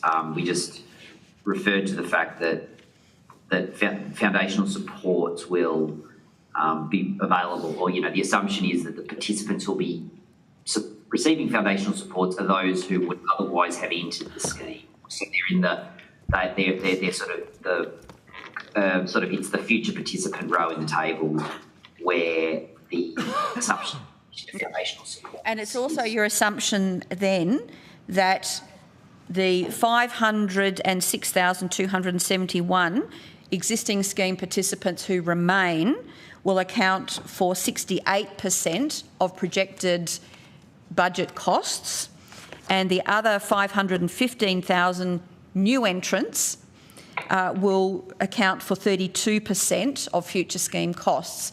So on average, the 50% of people on the scheme then who are new entrants, as in after this year, will be significantly cheaper than those who are currently on scheme on average. That's right, Senator. As we said, I mean, it's really, I mean, the comment I would add is, the way we set assumptions around the cost of people entering the scheme is to look at the cost of people who have entered the scheme in recent years and observe that those participants have, sorry, I keep using the term cost, so I probably prefer to use the term needs, but the people entering the scheme, you know, over recent years do have lower needs than those who have been in the scheme, you know, since its early inception. Okay, thank you. So to make that clear, could you take on notice, could you provide your breakdown of your assumptions that underpin that 68-32% split so we can understand how many people in 10 years, how many new entrants you've projected will be on SIL, for example, and at that higher end of the packages, and how many, and the age range and the disability range. I know you've got all those projections. So if you could take that so we can see how that will vary over time. We can definitely do that, Senator. I think it's important. As you know, we're an insurance scheme. None of this is new. People exit the scheme every single year. And as of course they do. Could be for mortality, entering residential aged care, voluntary exits, reassessments. So I want to make sure that very clear we've not changed any aspect of eligibility in the scheme, but we're really happy to provide you that breakdown. Thank you. So, Ms Falkenham, there's no judgment on my behalf. I'm just asking for the data that underpins these assumptions. And some of it used to be in the old quarterly reports, and some of that information has now been reduced over the last couple of years. So it's not, of course, people do come in and out, and this is what we're talking about, but we're actually just looking for the data. How many in historical basis have been, you know, what age groups and what age ranges, etc. We know the mortality rate that you've assumed, so that's fine. But to get that split, what assumptions are you making based on your best guess with the data that we have available today, so we can see what underpins that information? As I said, Senator, really happy to get you the data, but often it's my job to make sure that kind of anyone who's watching kind of, you know, doesn't think that there are changes that have been made to the scheme that we haven't. Yeah. No, I understand that, and this is a budget estimates, and we are looking to see, and obviously in this case as an insurance scheme, the actuarial assumptions are critically important. And in the last couple of AFSRs, there hasn't been quite as much information in terms of how those assumptions were made. So that is what I'm seeking. It's not judgment, it's actually just seeking the data, and particularly how some of these assumptions were made. Yes, I mean, Senator, I just would add, I think certainly Section 5, you've touched on a couple of them, do go through the assumptions, you know, that do underpin these projections, but look, very happy to take a specific question about the the participants who make up the 68% and the 32%. Certainly very happy to take that. Well, as I got a 218-page document a couple of hours ago, Mr Gifford, as I pointed out, we haven't had a chance to read every single word yet. So if you can point us in the right direction and give us the actual numbers, I think that would be, well, it would be incredibly helpful. Now, can we also now go to the reassessment numbers? Now, in a couple of places, there's been discussions about reassessments and reassessment requests because of plan inflation, which we've discussed previously. Now, there was also somewhere, and I haven't, my apologies, but you'll remember what it is. There's the reason for increasing numbers of leavers recently is that you're now clearing a larger number of backlog requests, and from memory it was a processing issue about getting enough staff because of the volume of requests that you have had, which unfortunately means that the PSG has fallen significantly behind. But if you could perhaps on notice first go back to 2019-20 and the number of reassessments that you've had year by year through to now. So the total number of reassessment requests you've had, but also those that the NDIA has initiated yourself for very good reasons. And I just worry we're conflating two issues. Are you asking of the, obviously we had a backlog in relation to significant change of circumstance. Yes. But eligibility reassessment's been part of the scheme since its inception. We're just really, now that we have investment in the workforce over the last few years, we're actually getting on top of the eligibility reassessment. So can I just be clear which one you're asking about? Well, both, because there's a number of reasons for reassessment, which, as you said, are long-standing. But I think from the March quarter, you had about 40,000. I can't remember if it was 40,000 you did or it was a backlog of 40,000. But in the last report, that had elevated to nearly 62,000. So that I just wanted you to unpack that for us. Are these reassessments, and if you need to take it on notice, that's fine, but of these quarterly numbers of reassessments, how many were participant initiated for change of circumstances, caused by planned inflation or whatever else, and how many were actually initiated by the NDIA itself?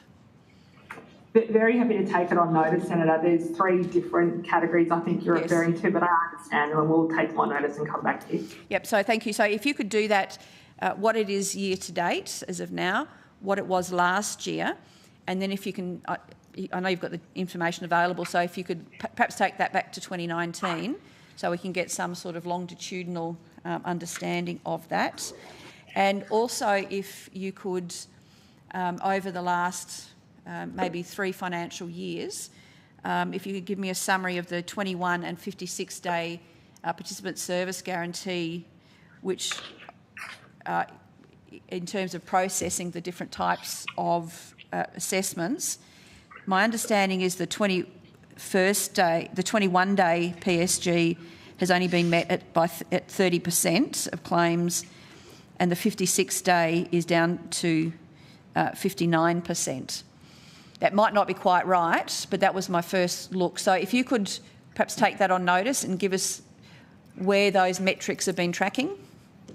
Can do, Senator. Obviously, we've made great inroads in relation to those numbers. I hope to give you the most current ones. Yeah, no, look, that'd be great. And also, that's why we need the volume and also the processing time, because clearly there'll be a correlation between the volume and your ability to process that many. Now, could you also like to come to the AAT cases and caseload numbers? So I understand as of the September quarter, so in the first quarterly report, there were 1,769 new cases at the AAT, which was an increase of 0.87% from the September 2022 quarter. So could you, have you got any of those figures at hand for the AAT? We do, Senator. I'll ask Mr Swainson, our Deputy CEO, to take you through that detail. Awesome, thank you. Yes, Matt Swainson, Acting Deputy CEO, Senator. I can provide some further context and information about those figures if you want to let me know what you're interested in. Yes, please.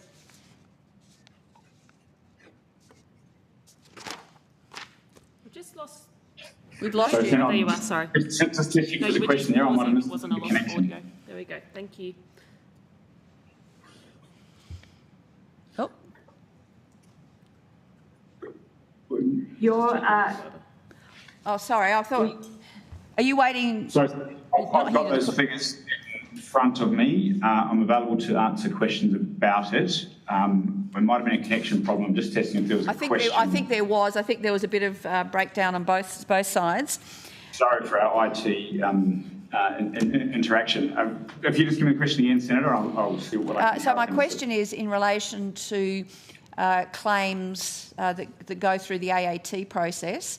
So how many claims now? I think the last one I had was that there were 1,769 new AAT cases in the September quarter, but I'm wondering if you have any more numbers on that, and I'm happy for you to take them on notice. So what I'd like to know is how many claims there have been year to date, how many were resolved before the matter actually went before the AAT, and how many are currently going through the AAT. And I know you do have the statistics sort of by financial year. Have you got any of those, or do you want to take them on notice? Some of those numbers I can provide, Senator. So there's a long-standing set of figures where somewhere between 98% and 99% of matters before the Administrative Review Tribunal, it is now it's reported as the AAT and the ART, yes. We're now in the ART. That's correct. It's difficult. So that proportion has remained steady. So we still resolve somewhere between 97 and 99% of cases without going through to hearing. That's great. Can you then take on notice the actual numbers? So how many? So if we go back to 2019-20, how many claims were filed in total, and then how many of those were settled beforehand, and how many of them were settled actually at the AAT/ART? I'm happy to take that on notice given the time. Could I also ask on notice, Chair, just in relation to what just touched on the PSG briefly, but Ms Falkingham, if I could just ask a couple of specific questions that might help with the putting together the answer.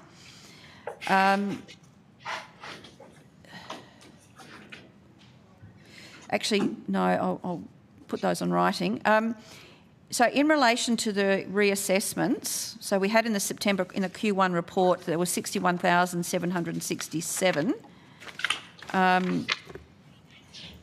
Could I ask, so for that number, to make it easier, just for that last quarter, how many of these requests were approved? How many were denied? How many are still pending? And if you could, as I said, just explain the impact that those numbers have had on the participant service guarantee, that would be appreciated.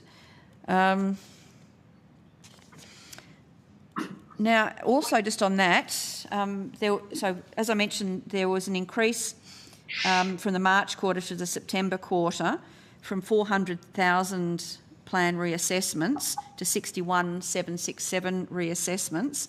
And if you could provide a split of how many of those were agency initiated and how many were participant initiated, and then what the processing time is to do that. Now, is that okay?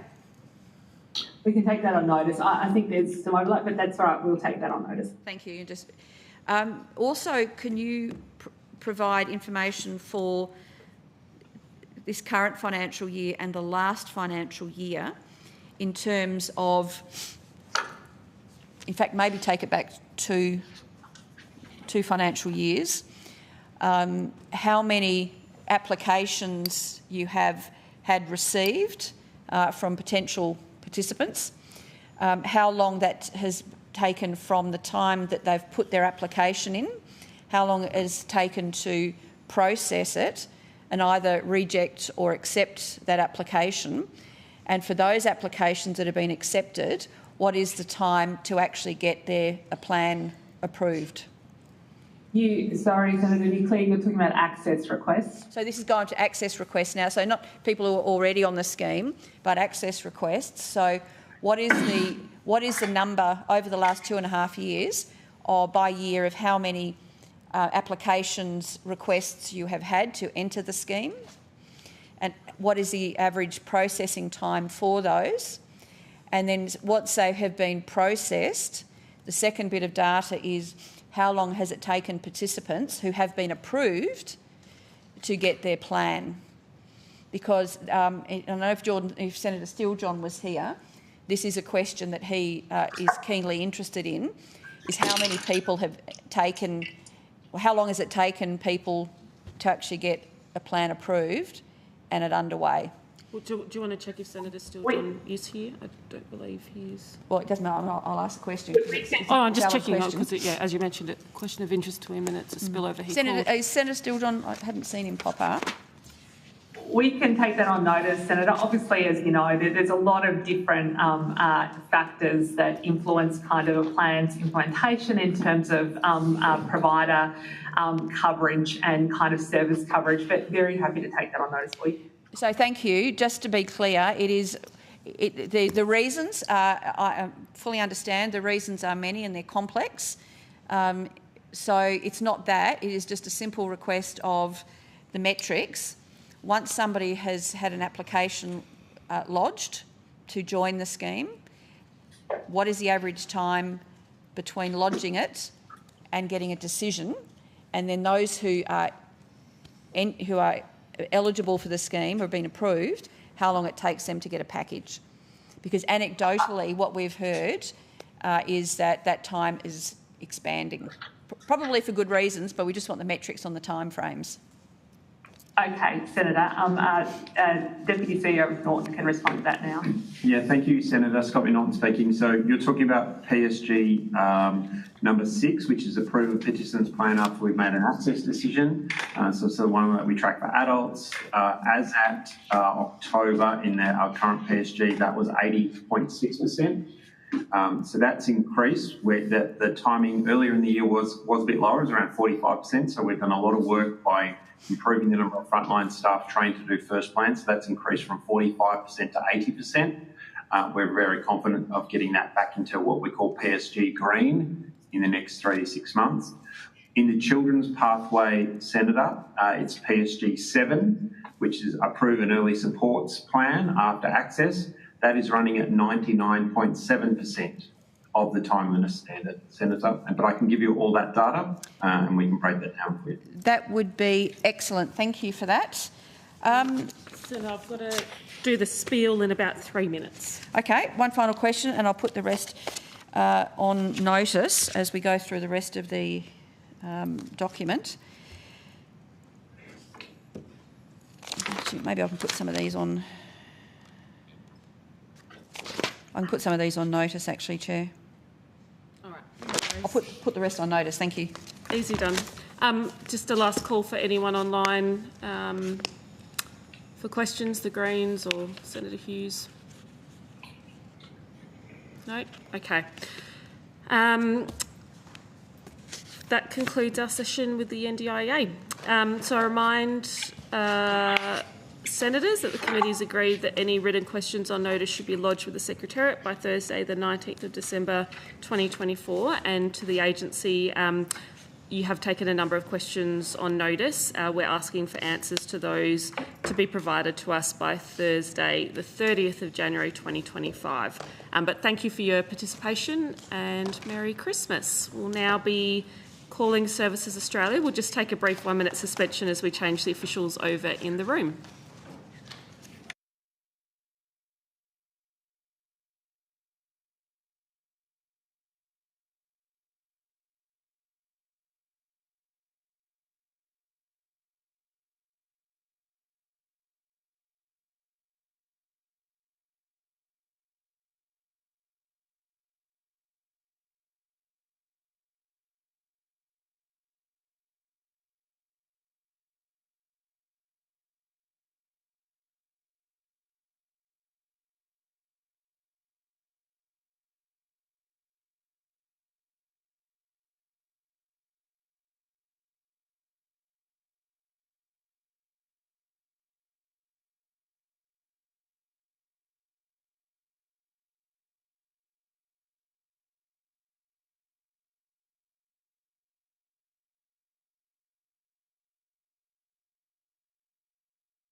We will now resume, and I welcome the Chief Executive Officer of Services Australia, Mr David Hazlehurst.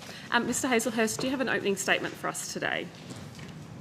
Thank you, Chair. Mindful of the time, I don't have an opening statement. I did just want to acknowledge the letters that we've received from members and the responses that we've provided, and that we've provided all of that in a written form, as well as providing guidance on how to find that data on data.gov.au, including for when we do updates every 3 months. So we thought that would be helpful for members.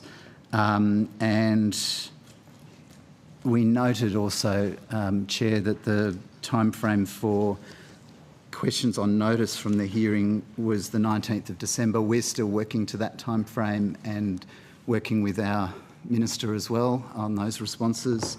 And I understand that if we have questions on notice from today, I understand it might be then the 30th of January, so I just wanted to acknowledge that. Any questions from today, the deadline will be the 30th of January, but it obviously doesn't affect questions asked at the last estimates hearing, which indeed, the deadline will remain the same. December. Yeah. Thank you very much. Well, in that case, we'll move forward. So I'll call officers from Services Australia in relation to the matters raised in the letter.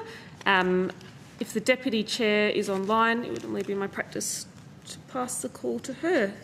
Senator Allman-Payne, are you there? Yep, great. Yeah, thanks very much, Chair. Just checking that that's coming through clearly.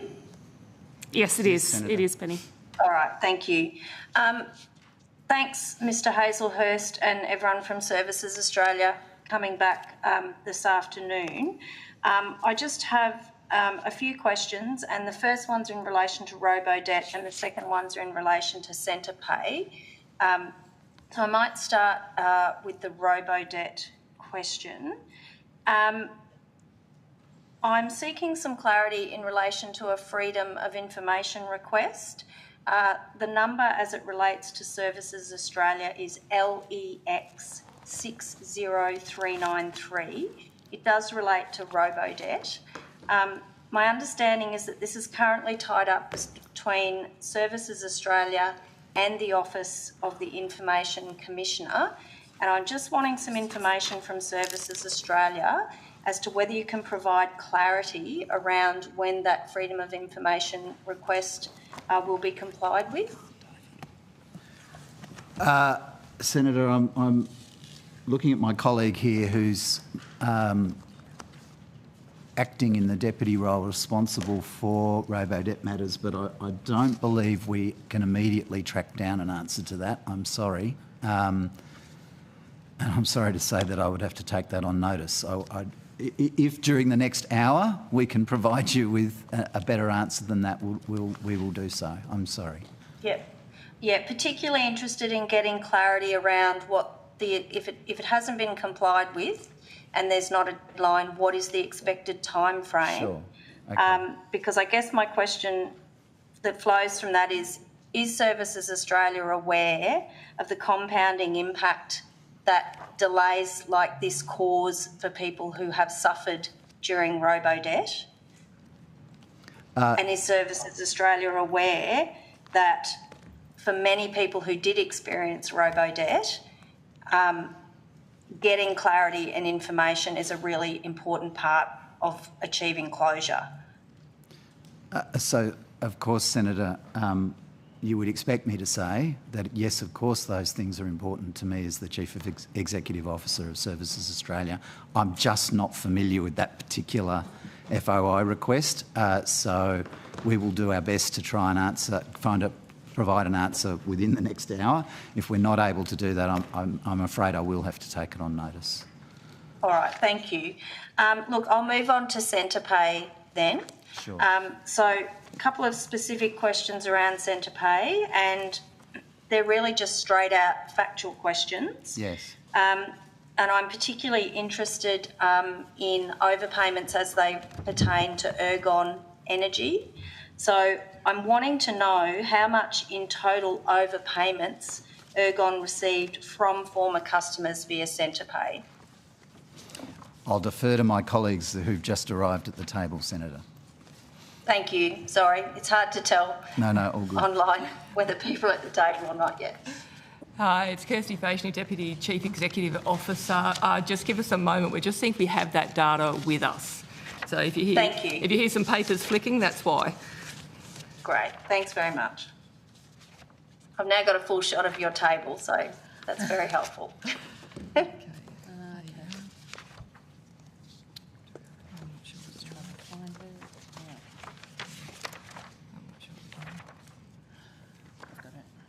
Origin Energy, wasn't it? Ergon. 0.38 million. Okay. Okay. Senator, Kathy Yes. Toes, General Manager, Services Australia. The data I have is at the 28th of October, and Ergon Energy had repaid $280,000 of $380,000 overpayments. That Thank you. obviously will have progressed since that data. Okay, so it's possible that there's. So in terms of when you say progress, do you mean that a bigger proportion of the $380,000 will have been paid back, or Yes, that it's exactly. potentially a higher amount? No, above that the repayments will have progressed, so there'll be less outstanding. All right, terrific. Are you able to tell me how many individual customers Ergon received the overpayments from? I think I might have to take that one on notice. I'm very sorry. I don't think I've got the individual customer numbers for that. Okay.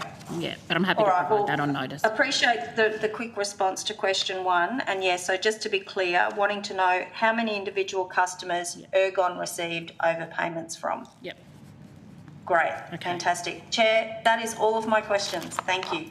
Thank you, Senator Allman-Payne. Who from the opposition is seeking the call? Senator Hughes might still be online. Senator Hughes, did you have questions? Sorry, I'm okay. Sorry, I'm actually okay because I've got to duck off in about 5 minutes. So if I can just leave you with Linda. So Senator Reynolds will come to you, and then Thank you. Senator Pratt. Senator Reynolds. Thank you, and thank you very much for providing this information last night to the committee. Obviously, we haven't had a significant amount of time yet, given it was only provided last night, but I do have a few questions. Can I just clarify, we've got two folders here. Is it just two for the convenience of size, or...? No, there were two letters, I think, Senator. Okay, so one relates... Okay, so... I think that's right. Let me just confirm. That's correct. Yes, so there were two letters and we thought it would be best to collate them that way. And this is all the material that was emailed last night? So there's nothing extra in here? I'm getting head nods, so that's... Okay, yes, that's thank you. correct. Okay, first of all, the first question, I know that this arose from an exchange with Senator Hughes. It was, which led to this process here today, and it related to her request, as I understand it, for data year on year versus quarterly data, which was actually on, as I understand it, was on data.gov.au. Is that correct? That you had the data that was on data.gov.au was actually quarterly, not annually? The data we had on data.gov.au as our first instalment was 3 quarterly sets of data. That is correct. Okay. And I think part of that that confusion may have arisen because Senator Hughes had asked for the financial year data, right, and then to then be directed to. Well, she asked for the annual data for the financial year, and you referred her to the quarterly data. So is the information we've now got, unfortunately I haven't had a chance to look into that much fidelity, but is that now as requested by financial year? I believe so, Senator, yes. And we had, of course, previously provided that data in response to parliamentary questions as well. So the annual data, yes, is in the material that you have. I think in future, given, I think a lesson perhaps for us is that when we ask for the data, rather than a generic reference to a generic website, even if you have provided it to other answers, perhaps in the House of Reps, for example, it would be very helpful if you could just answer the question, and if it is a cut and paste from somewhere else at some other time, that would be helpful so we don't have to go through this, which I'm sure has been painful on all sides. Okay, so it is now definitely by financial year as requested by financial year. Whatever was requested, it's in the folders, yes, Senator. Yep. Excellent. So in terms of perhaps the miscommunication is when Senator Hughes asked for the financial year information, we were referred to quarterly information. Was that just an oversight?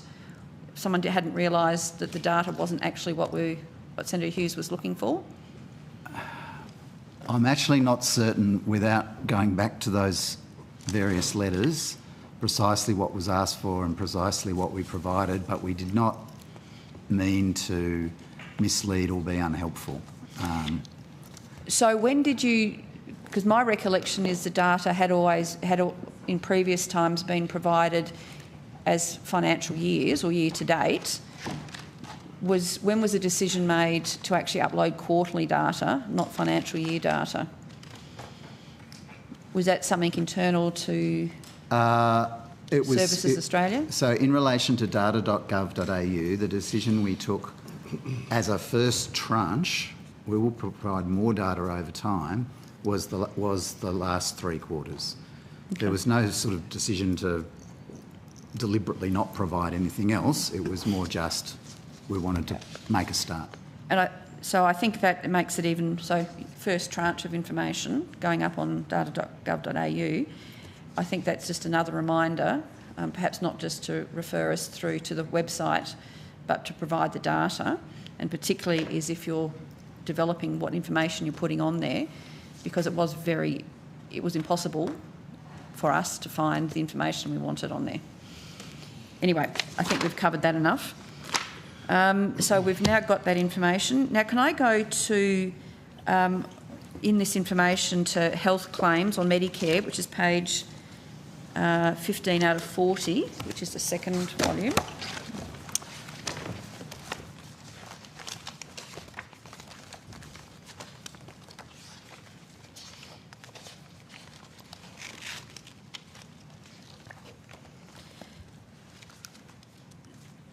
So in 23-24, how many claims, MBS claims, were processed within the timeliness standard? So you've got here within 2 days, but what is the standard? Thank you, Senator. So Robert Williams, Acting Deputy Chief Executive Officer, Customer Service Delivery Group. So as I understand your question, so it's the data on page 15 is talking about the 82% of claims processed within 2 days of claim lodgement, and you want to know the quantum of the number of claims? So we've got here, we've got 3 different categories. You've got Medicare MBS claims submitted digitally at the point of service, not at the point of service, and submitted manually. So can you just clarify, so you've got 2 days, 7 days and 21 days. Is that actually the standard? That's correct. Okay. That's correct.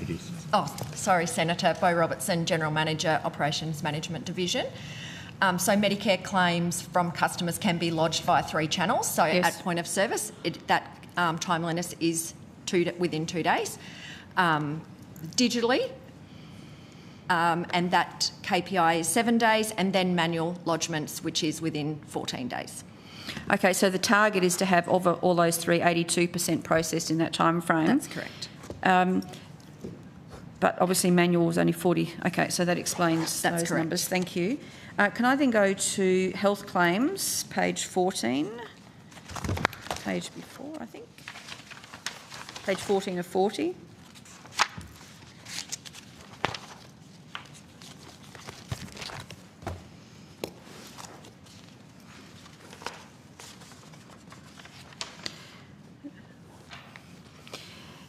For those correctness rates, unlike the one on page 15, it had the target rates. So you've got how many were correct, but are you able to, do all of those have a different target rate, or are you able to take that on notice? We'll take that on notice, Senator. Okay, so if you can just add that target so we can compare that as well. Now, just on this, the PBS had by far and away the lowest correctness rate, as you've got at 87%. Is there any reason for that, or can you take that on notice? We'll take that on notice, Senator. Okay. And can you also... oh, hang on, was that in the previous one? No, you haven't. Could you also provide for us a comparison over the last 3 financial years in terms of correctness and the target? Presumably the target hasn't changed, but just if it has, if you could mention that for us. Now, actually, for the PBS, rather than going through it now, given time, what is the value of claims delivered incorrectly for the PBS? So we've got 87% is correct.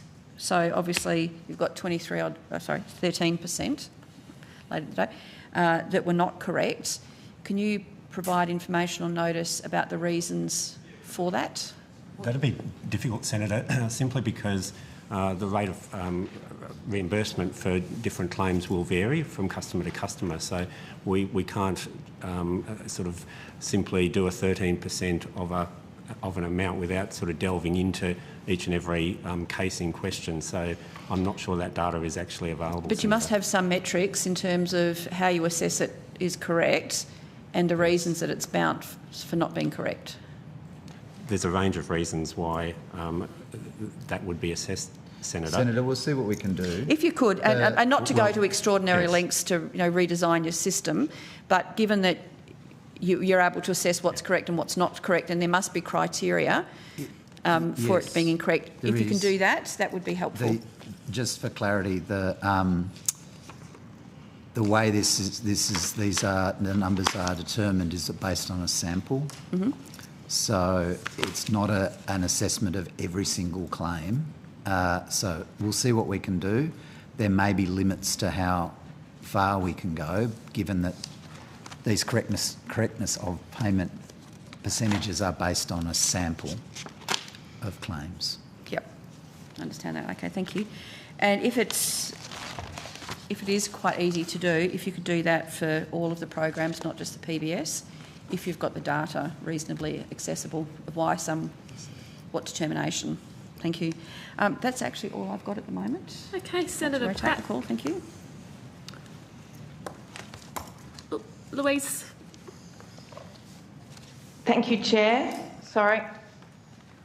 I also had some questions with respect to centre pay, please. I know you've gone through a substantial reform. Yes, Senator. And I'm looking to... Sorry, I've just got to find the right page.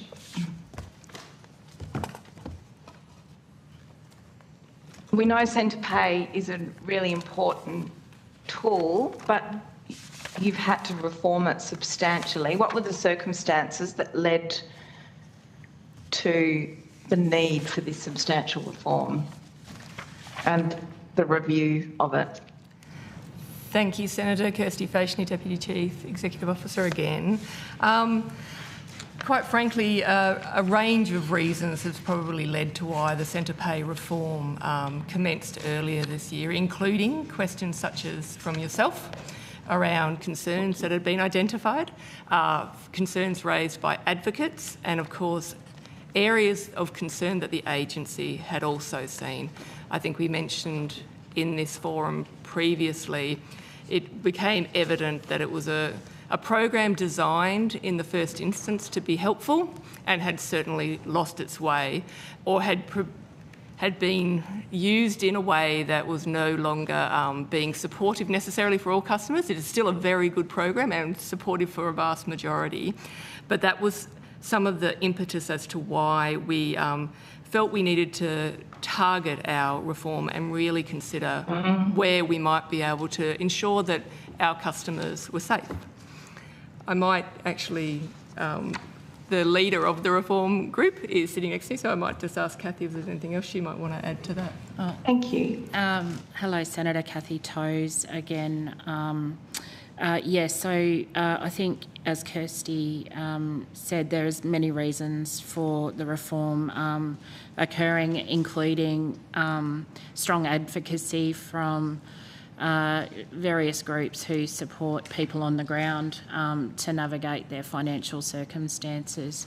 What I would say about the reform process is it has been such a strong collaboration between the advocacy groups, our agency, across the Commonwealth and state and territory jurisdictions, including with regulators, etc., and also with businesses, and we've been out into communities as well, both in metropolitan areas as well as into remote communities.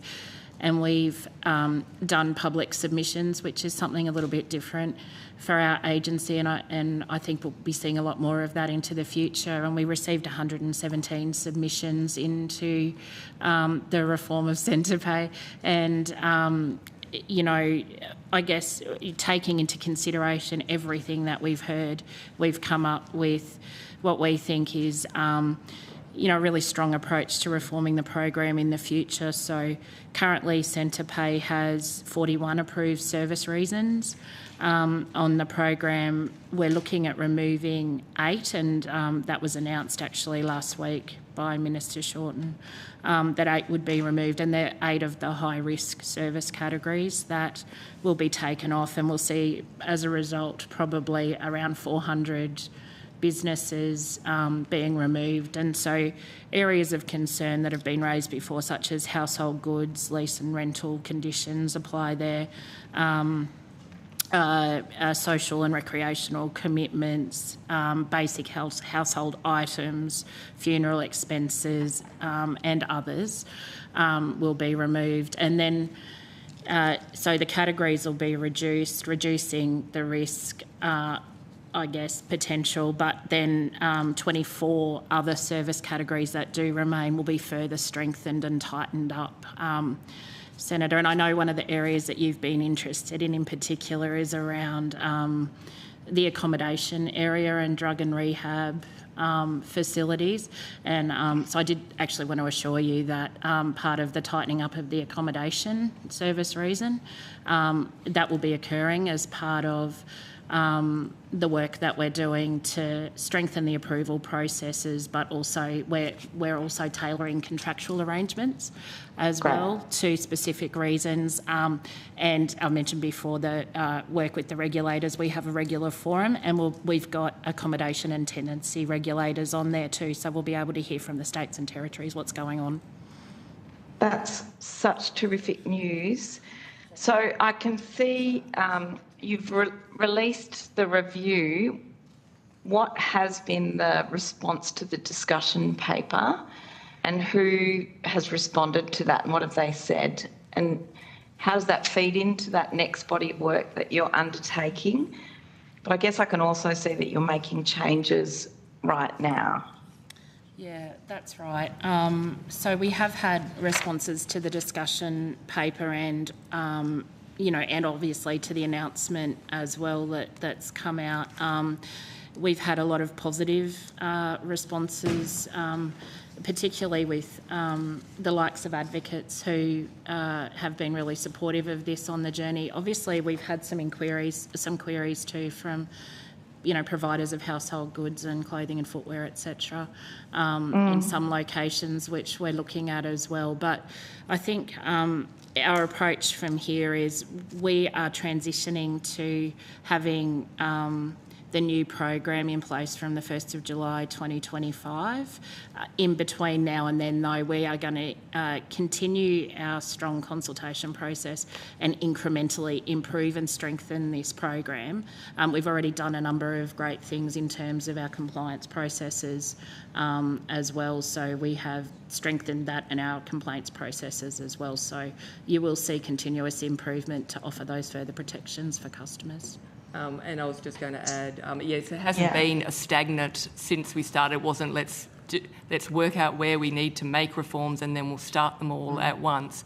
We've been making incremental improvements as we go. So it may have been mentioned previously, we now do have mandatory and capped target amounts for some of the basic household items at 250. Yes. We've been removing inactive businesses, and more than 3,000 have come off centre pay as a result. And we've also continued, as Ms Toes noted, to improve or strengthen our complaints processes, but we also wrote to businesses just to reinforce to them their obligations when using the program. Yeah, and so does that mean I guess I'd like to know how many businesses have been removed currently, and I can see that you're now removing businesses because there's fewer inside the system. Some will be businesses and others will be, I guess, other types of inactive entities. How many have been removed, and what work have you done with ASIC on ensuring that businesses that do remain in, where in effect centre pay is being used as a credit tool, is compliant with consumer protections, including credit consumer protections? Thanks, Senator.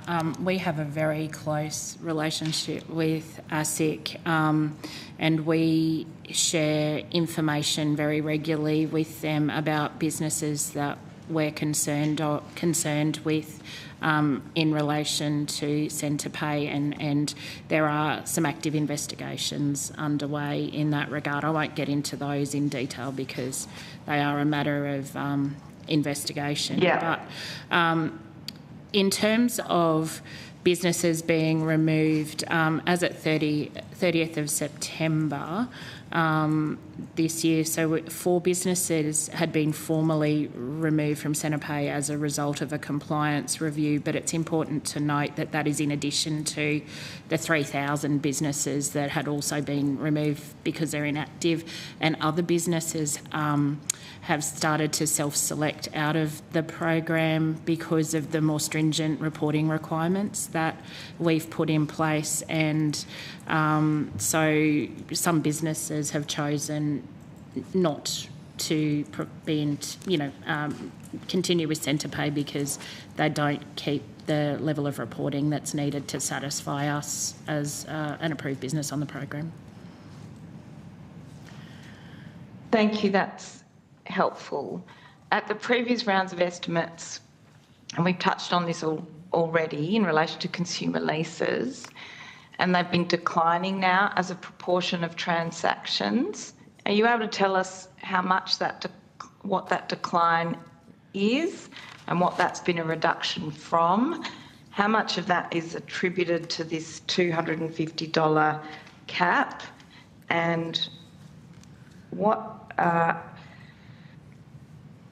there more appropriate forms of credit or like nils loans, etc., that should be utilised in circumstances where someone needs a household good and isn't having their income tied up in centre pay repayments? Yes, Senator. So currently it's 2.4% of the total value of all centre pay deductions are for consumer leases, and that has been steadily declining over the years. I think it was 4% last financial year. And as high as 13% Right. in 14-15. Yeah. In terms, what was it in 14-15, did you say? Almost 13%. Right. In terms of consumer leases and alignment to centre pay under the reforms, I think it's important to note that centre pay started as a regular bill paying service, and that is very much what the heart of centre pay will be moving forward. So it's essential goods and services aligned to that essential bill paying service. So it's not in the remit of Centrepay to support the build-up of credit arrangements. We're very cognisant of the fact that those types of arrangements can increase the financial vulnerability for people. And I'd just like to reinforce the reason for this is because of the consultation with the extensive consultation. This is not the department or the agency making a decision that based on what we've seen. It's what's been agreed and what's been worked through, that this is where everyone would like Centrepay to land. To go, great. You touched on issues I'd raised previously in relation to accommodation services, particularly where, and it's good, I'm glad to hear you reference work with the states and territories, I guess, to look at the tenancy rights attached to that. One of the examples that I came across that was part of my alarm about the system was Esther House, and that was a situation where they were billing people in Esther House via Centrepay for their accommodation. They were also, though, controlling their social security by having a person who worked for them be the nominee for control of that social security, and then also marketing drug and alcohol services, and then also doing religious conversion practices on their residents. What kind of protective factors are you now looking to in the Centrepay system when it comes to accommodation? Clearly it'll be about the different types of tenancy and that having a legal framework. How else, what will you do in relation, for example, to the extent to which someone is a registered provider for drug and alcohol services or other types of services as well? Thanks, Senator. I think this really goes to a few things that we've really strengthened as part of the program. One I mentioned is that regulator forum and the close engagement that we have with the regulators in the different sectors. And so, that exchange of valuable information about specific accommodation or, rehab providers is going to be very valuable to us, plus the strengthened conditions, as well as I did mention our strengthened compliance processes. So using all different forms of intelligence that comes our way, including from regulators, what we see in media, but we also do our regular weekly checks of nominee arrangements and Centrepay as well, just to look for any anomalies in the data there around potential, harm to people, and the accommodation and tenancy groups nationwide we're engaged with as well in the states and territories. Senator, could you be your last question, and then we've got to rotate. Thank you. Thank you. What could you tell us about the nature of the problems inside those nominee arrangements, and have you seen organisations leaving the Centrepay system because they know they won't be compliant, or changing their services? For example, I can see some services have indeed changed from advertising themselves delivering drug and alcohol rehab to saying they no longer do those services, and they just do things like transitional accommodation.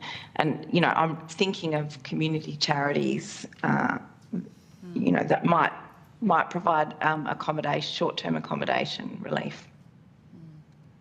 Senator, I'd have to, nothing that springs to my mind at this point, but always happy to hear about cases as well. So, very happy to look into these things, and, the more that we do get this kind of intelligence, the more we can improve our own processes as well and get more savvy at identifying potential harm to customers. Thank you. Senator Pratt, I need to rotate the call now. Excuse me, oh, Chair. Yes, just in passing, because we promised we'd try. Yes. In relation to Senator Allman-Payne's question earlier about the FOI matter, assuming it's the same one, LEX ID 60393, that's due with the Office of the Australian Information Commissioner tomorrow. It's cleared. It will go back to the applicant tomorrow. Okay. So just I'm sure for completeness. Senator Allman-Payne is listening, or her staff are. And Yeah, we'll hear that. thank you. Oh, thank you. Sorry, Senator, I can't see you.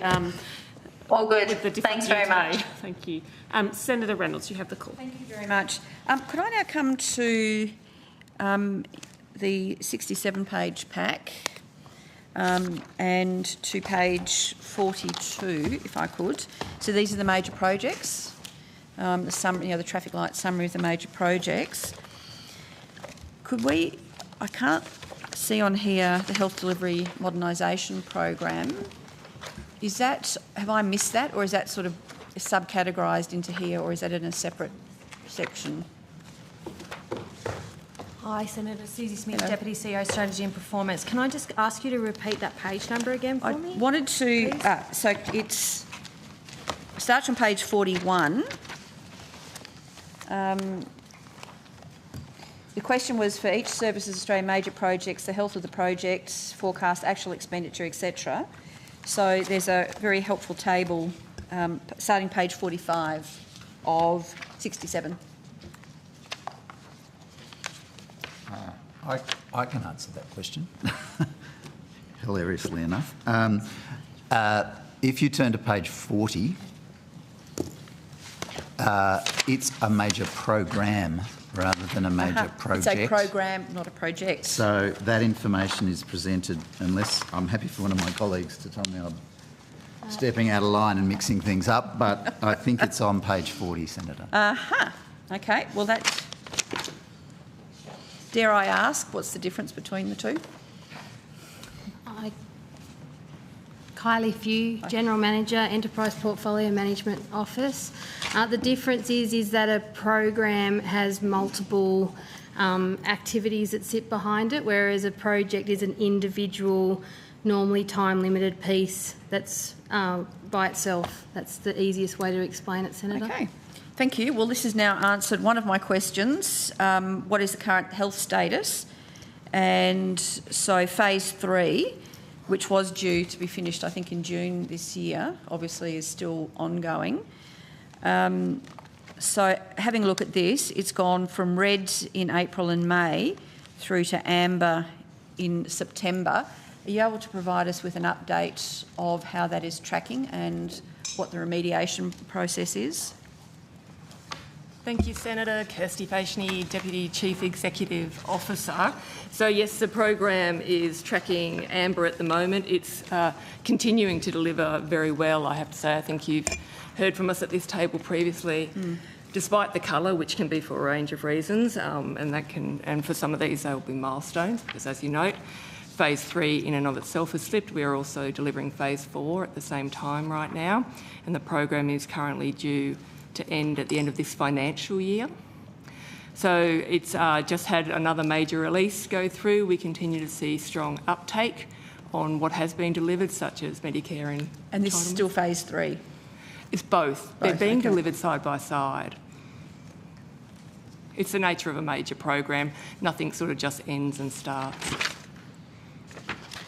Okay, so in this report here, we've just got phase 3. Is phase 4 reported on here at all? It's all included. It just says no, because in here it says just phase 3 in this table here. Yeah, it's terminology. It's actually phase 3 and phase 4. Yeah. So does that mean phase 4 is also amber? Yeah, because they'll be considered at a program level, not at the project level. So they'll be within that amber. There'll be green projects. There'll be amber projects. So it's the nature of grouping up. So the reason this is in program and not in projects is that there's multiple projects, which puts it in as a program, not as individual projects. And size and complexity can make it a program too. Yeah. Okay. Which of course does mean, Senator, that there can be many, many green projects and Yes. One amber one, and that trips it over into amber. Okay. So have you got forecast beyond September? So have you got sort of October or November in terms of... No. Is it still amber or is it now tracking green? It's tracking towards green because to ensure, because we don't obviously want to not pay attention to these things, we've just had another program board. It's where you've heard us talk about them previously, project change requests. Yes. Yeah, where things, yeah. So those are getting approved through the project boards to help remove the tolerances issue that can cause a colour as opposed to where the attention needs to be. So we're expecting it to continue to track that way. If it stays amber, personally, it just continues to ensure management focus. But we are aiming for this program and working very closely with our policy agency, the Department of Health and Aged Care, to continue to deliver through to June 2025. So you said by the end of this financial year. Now, the additional money, because I recall there was money, was it $33 million added to the program? Was that, and I think from memory there was different projects that it was for. Were they for additional scope in terms of phase 3? Or was this actually to provide additional funding to deliver some of those components? No, it's for new scope. So it's for new announces, new deliverables that the government's... New deliverables, okay. Okay, thank you. And if I've got any more questions on that, I'll put them on notice, but I think that was pretty clear. Now, can I come to some questions that I asked at the last session in relation to the ICT changes for the new Aged Care Act? And I think I made the observation that it seemed to be the most ambitious large-scale project delivered in the shortest period of time in the history of the Commonwealth Government, and nobody has actually disabused me of that, and probably not much more important. So now the new Aged Care Act commences on the 1st of July next year, which is what, 7/8 months away. And it can only start if the new IT systems are fully in place, they've been beta tested and they're working. Yep. Otherwise it will be,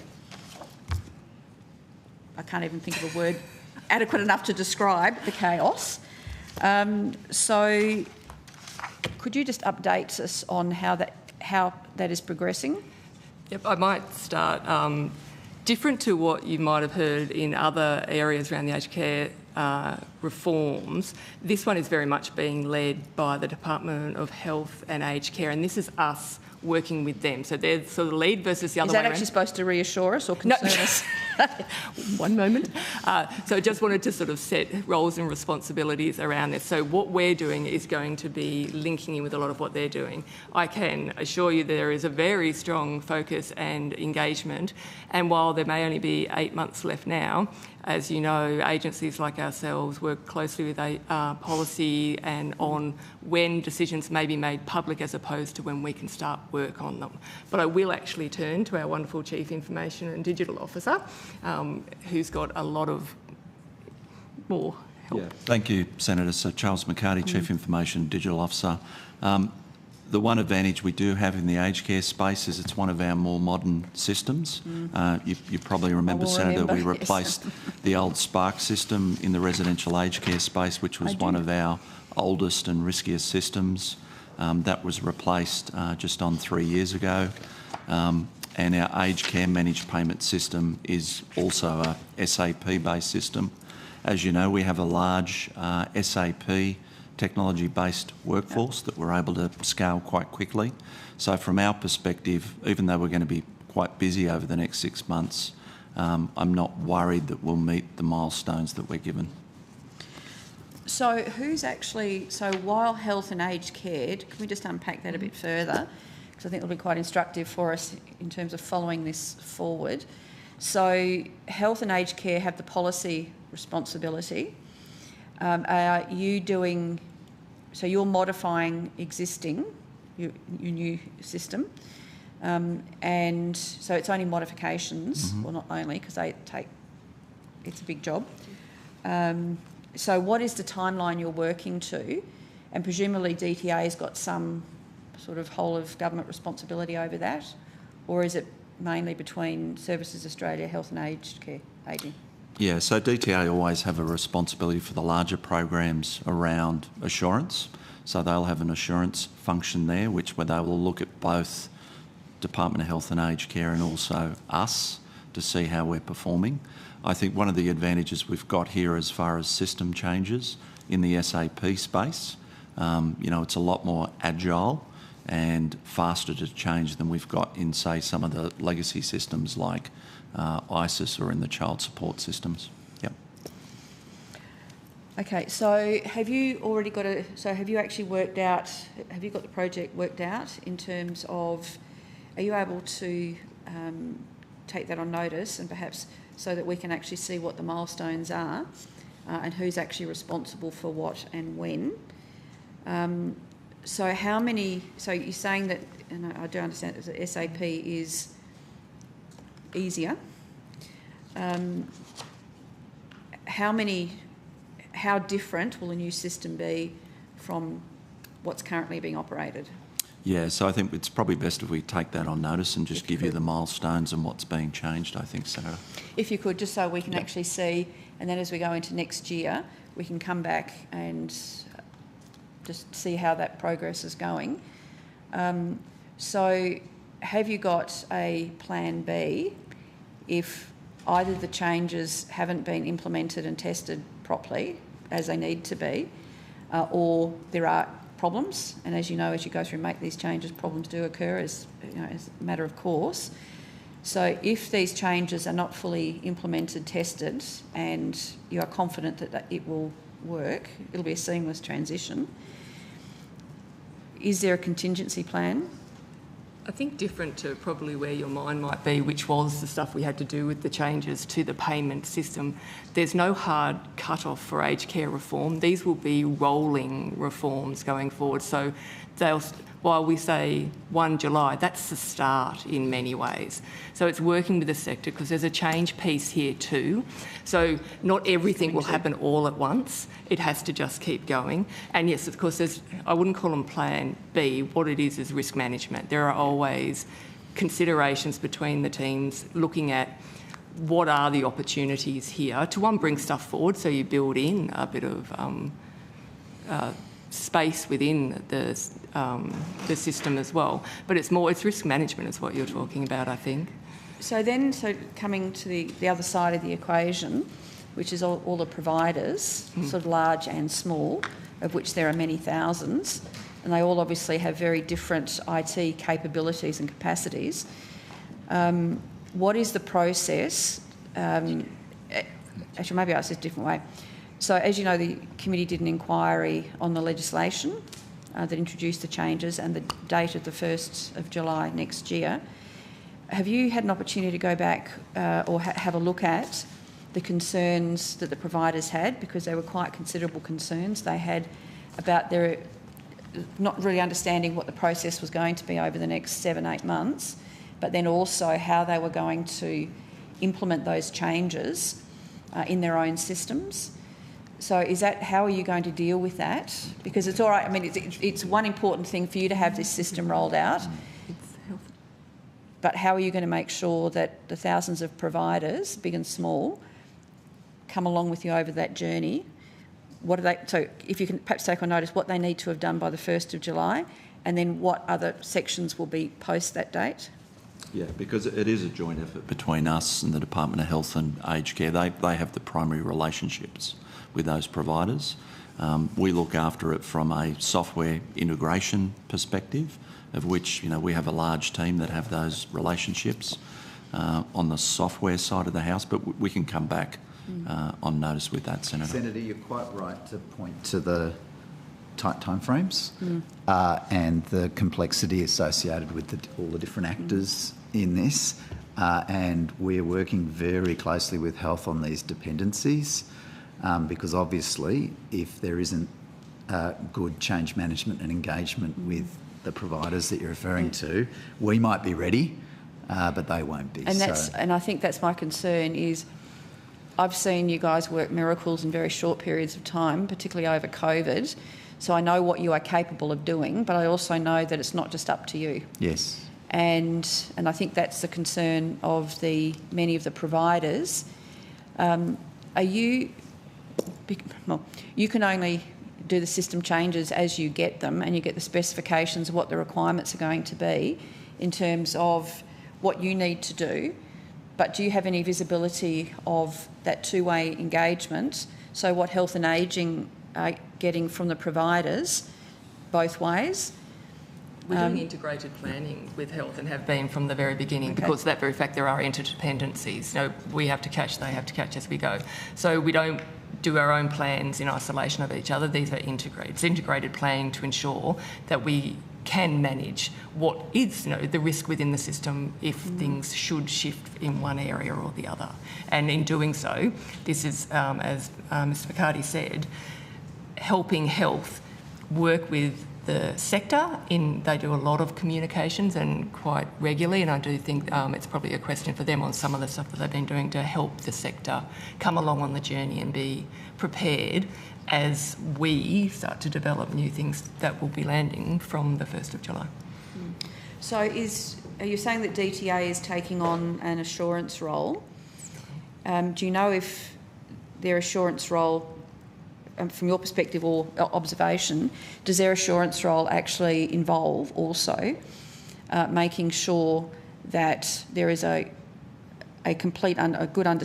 sufficient understanding, not only to guide you but to guide them back on what they need to do to make sure your system and their systems interact as the legislation requires them to? Yeah, so I assume it would. I'm not across the detail sitting here today, Senator, but we can go back and check and provide that level of assurance, that they're providing that assurance to us. And even I might ask DTA, but also perhaps if you want to flick it through to them, and because ultimately, obviously, you will do what you're provided from health and ageing, but if it's not complete or if it's incorrect, that will be a significant issue. Okay, thank you. How much more time? We have to finish at 5:45, and I've got a bit of a spiel before the end. Okay. Can we come to debt collection? Very quick. I've got another two groups, and that's it. So they'll be definitely finished in time for you to close off. Thank you.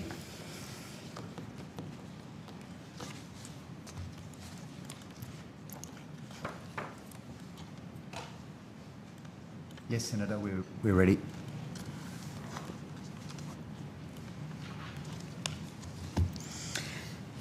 Actually, just for the sake of clarification, just on the health delivery modernisation program, is the current status of it still amber? Kirsty Fashni, yes, my understanding is yes. Thank you. Okay, now, last year the Minister took the decision to cancel the use of external collection agencies, and I understand that documents obtained under freedom of information, I think, from Senator Hughes, that the agency has lost contact with some or a number of individuals owing debt to the Commonwealth who were previously engaged with ECAs. Is that... Senator Robert Higgins, Acting Deputy CEO, Payments and Integrity. I'd just like to seek clarification on the question. When you say we've lost contact with... I must confess, this is one from Senator Hughes, because I think she was the one who did the FOI, and the information she's given me is that there were documents obtained under FOI that when the agency transferred the details over, took them back from the ECAs, a number of people got lost in the mix. So their debts haven't been pursued. I think the issue is, Senator, that when we sought to bring back the matters to the agency from the ECAs, some people have not re-engaged with us. That doesn't mean that they are lost. That means that they are not engaging with the agency. We are seeking to still engage with people who may have not come across back to their collection process with the agency. So it's correct that not everyone came across and their payment arrangement came across, but I wouldn't call them lost. I'd just say that they're not in a current payment arrangement with the agency. Okay, but you know who they are, and you are now going back and chasing them up for the money they owe. That's correct, Senator. Could you just take that on notice then, and could you just advise how many were in that category, the quantum of funds that they owed, and what process? Have you gone through 50% of them? I mean, there are 50 people, 100 people, whatever. So if you could just clean that up so that we can get some idea on that. Yes, we can do that, Senator. Okay. So, and just to be clear, so you're saying that these were people who either hadn't contacted the agency or that you hadn't been able to contact, but you're still trying to contact them? My recollection, Senator, is that these were people that had a payment arrangement with an ECA, and that ended, and they have not come back into a payment arrangement with the agency. Most people did, but there are a number of people that are not under a current arrangement and have come back to the agency. That's clearer, thank you. So for people, so say, Linda was going through an ECA and making payments, the arrangement stopped, it went back to the department. Now, did people have to actually self-initiate making contact again with the department to continue their payments? We had to re-establish the arrangements, Senator, and in some of those cases, those arrangements have not been re-established. Presumably because you couldn't find them or they've just refused to pay? Some people don't answer our calls or letters, Senator, but we are continuing to seek to get people onto an arrangement. So if you're not using ECAs anymore, can you just maybe take on notice if you need to just how you're going about that process? Are you doing it through people who are trained to do the calls themselves or...?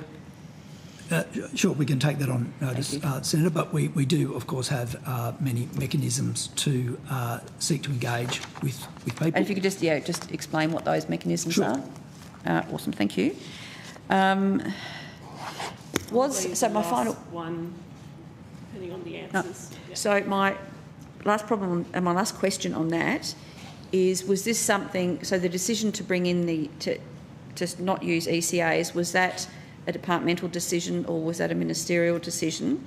And had this problem been identified as a potential problem before the arrangement was made? Yeah. It was a decision of the agency to not continue to have ECAs. The problem of people breaking arrangements is one that we have regardless of using ECAs. People will cease using a BPay arrangement or something that's within their control. So that can happen whether it's an arrangement with us or with an ECA. So there was always the likelihood that some people would not easily come back onto a payment arrangement. Yep. So you said it was a decision of the agency. So was this something that the agency made the decision themselves, or was this something that went to the minister as a decision brief, noting brief? If you could just take that on notice, if you can't recall. I'd have to check what sort of briefing, but I can say it was a decision of the agency. Yeah. So if you could just close that loop, that'd be great. Have I got time for a couple more questions? You've got 1 minute, including the answers. Okay. In previous estimates, in fact, in regular estimates, we've talked about working from home, staff working from home and the increasing numbers. So can you perhaps I'm happy for you to take this on notice if I can just rattle off a few of them. How many agency employees work from home in 23-24? And is that an increase or decrease from 22-23? And if it is an increase, can you explain the reasons for that? And if you could provide a notice, how do you then track performance when someone is working from home? I suspect I know the answer because you can track these things, but if you could put it on notice how you do that. And what's the mix of people working from home doing claim processing and telephony work? Get an idea of both. And can you also just take that number back 3 years just so we can see the shift of people, how many working at home and then what is the shift in terms of doing claims versus online and telephony work. And also, if you can just give a list of what are the things that staff are and are not able to do it at home, on their office in a box or whatever you call it now.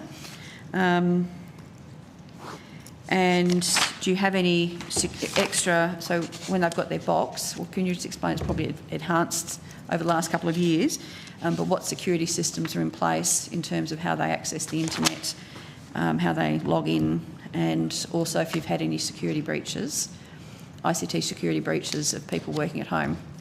There's a lot in that, Senator, but... I'm happy, that's the thing, it'll be on Hansard, so... Take it on notice, Mr Hazelhurst. Yep. If you need any clarification, you can do so via the Secretariat. So that does conclude today's hearing. I thank all witnesses who appeared, Hansard and Broadcasting for their assistance. I remind senators that the committee has agreed that any written questions on notice should be lodged with the Secretariat by Thursday the 19th of December 2024 and that answers to questions on notice are due by Thursday the 30th of January 2025. Merry Christmas. Thank you all. The committee stands adjourned.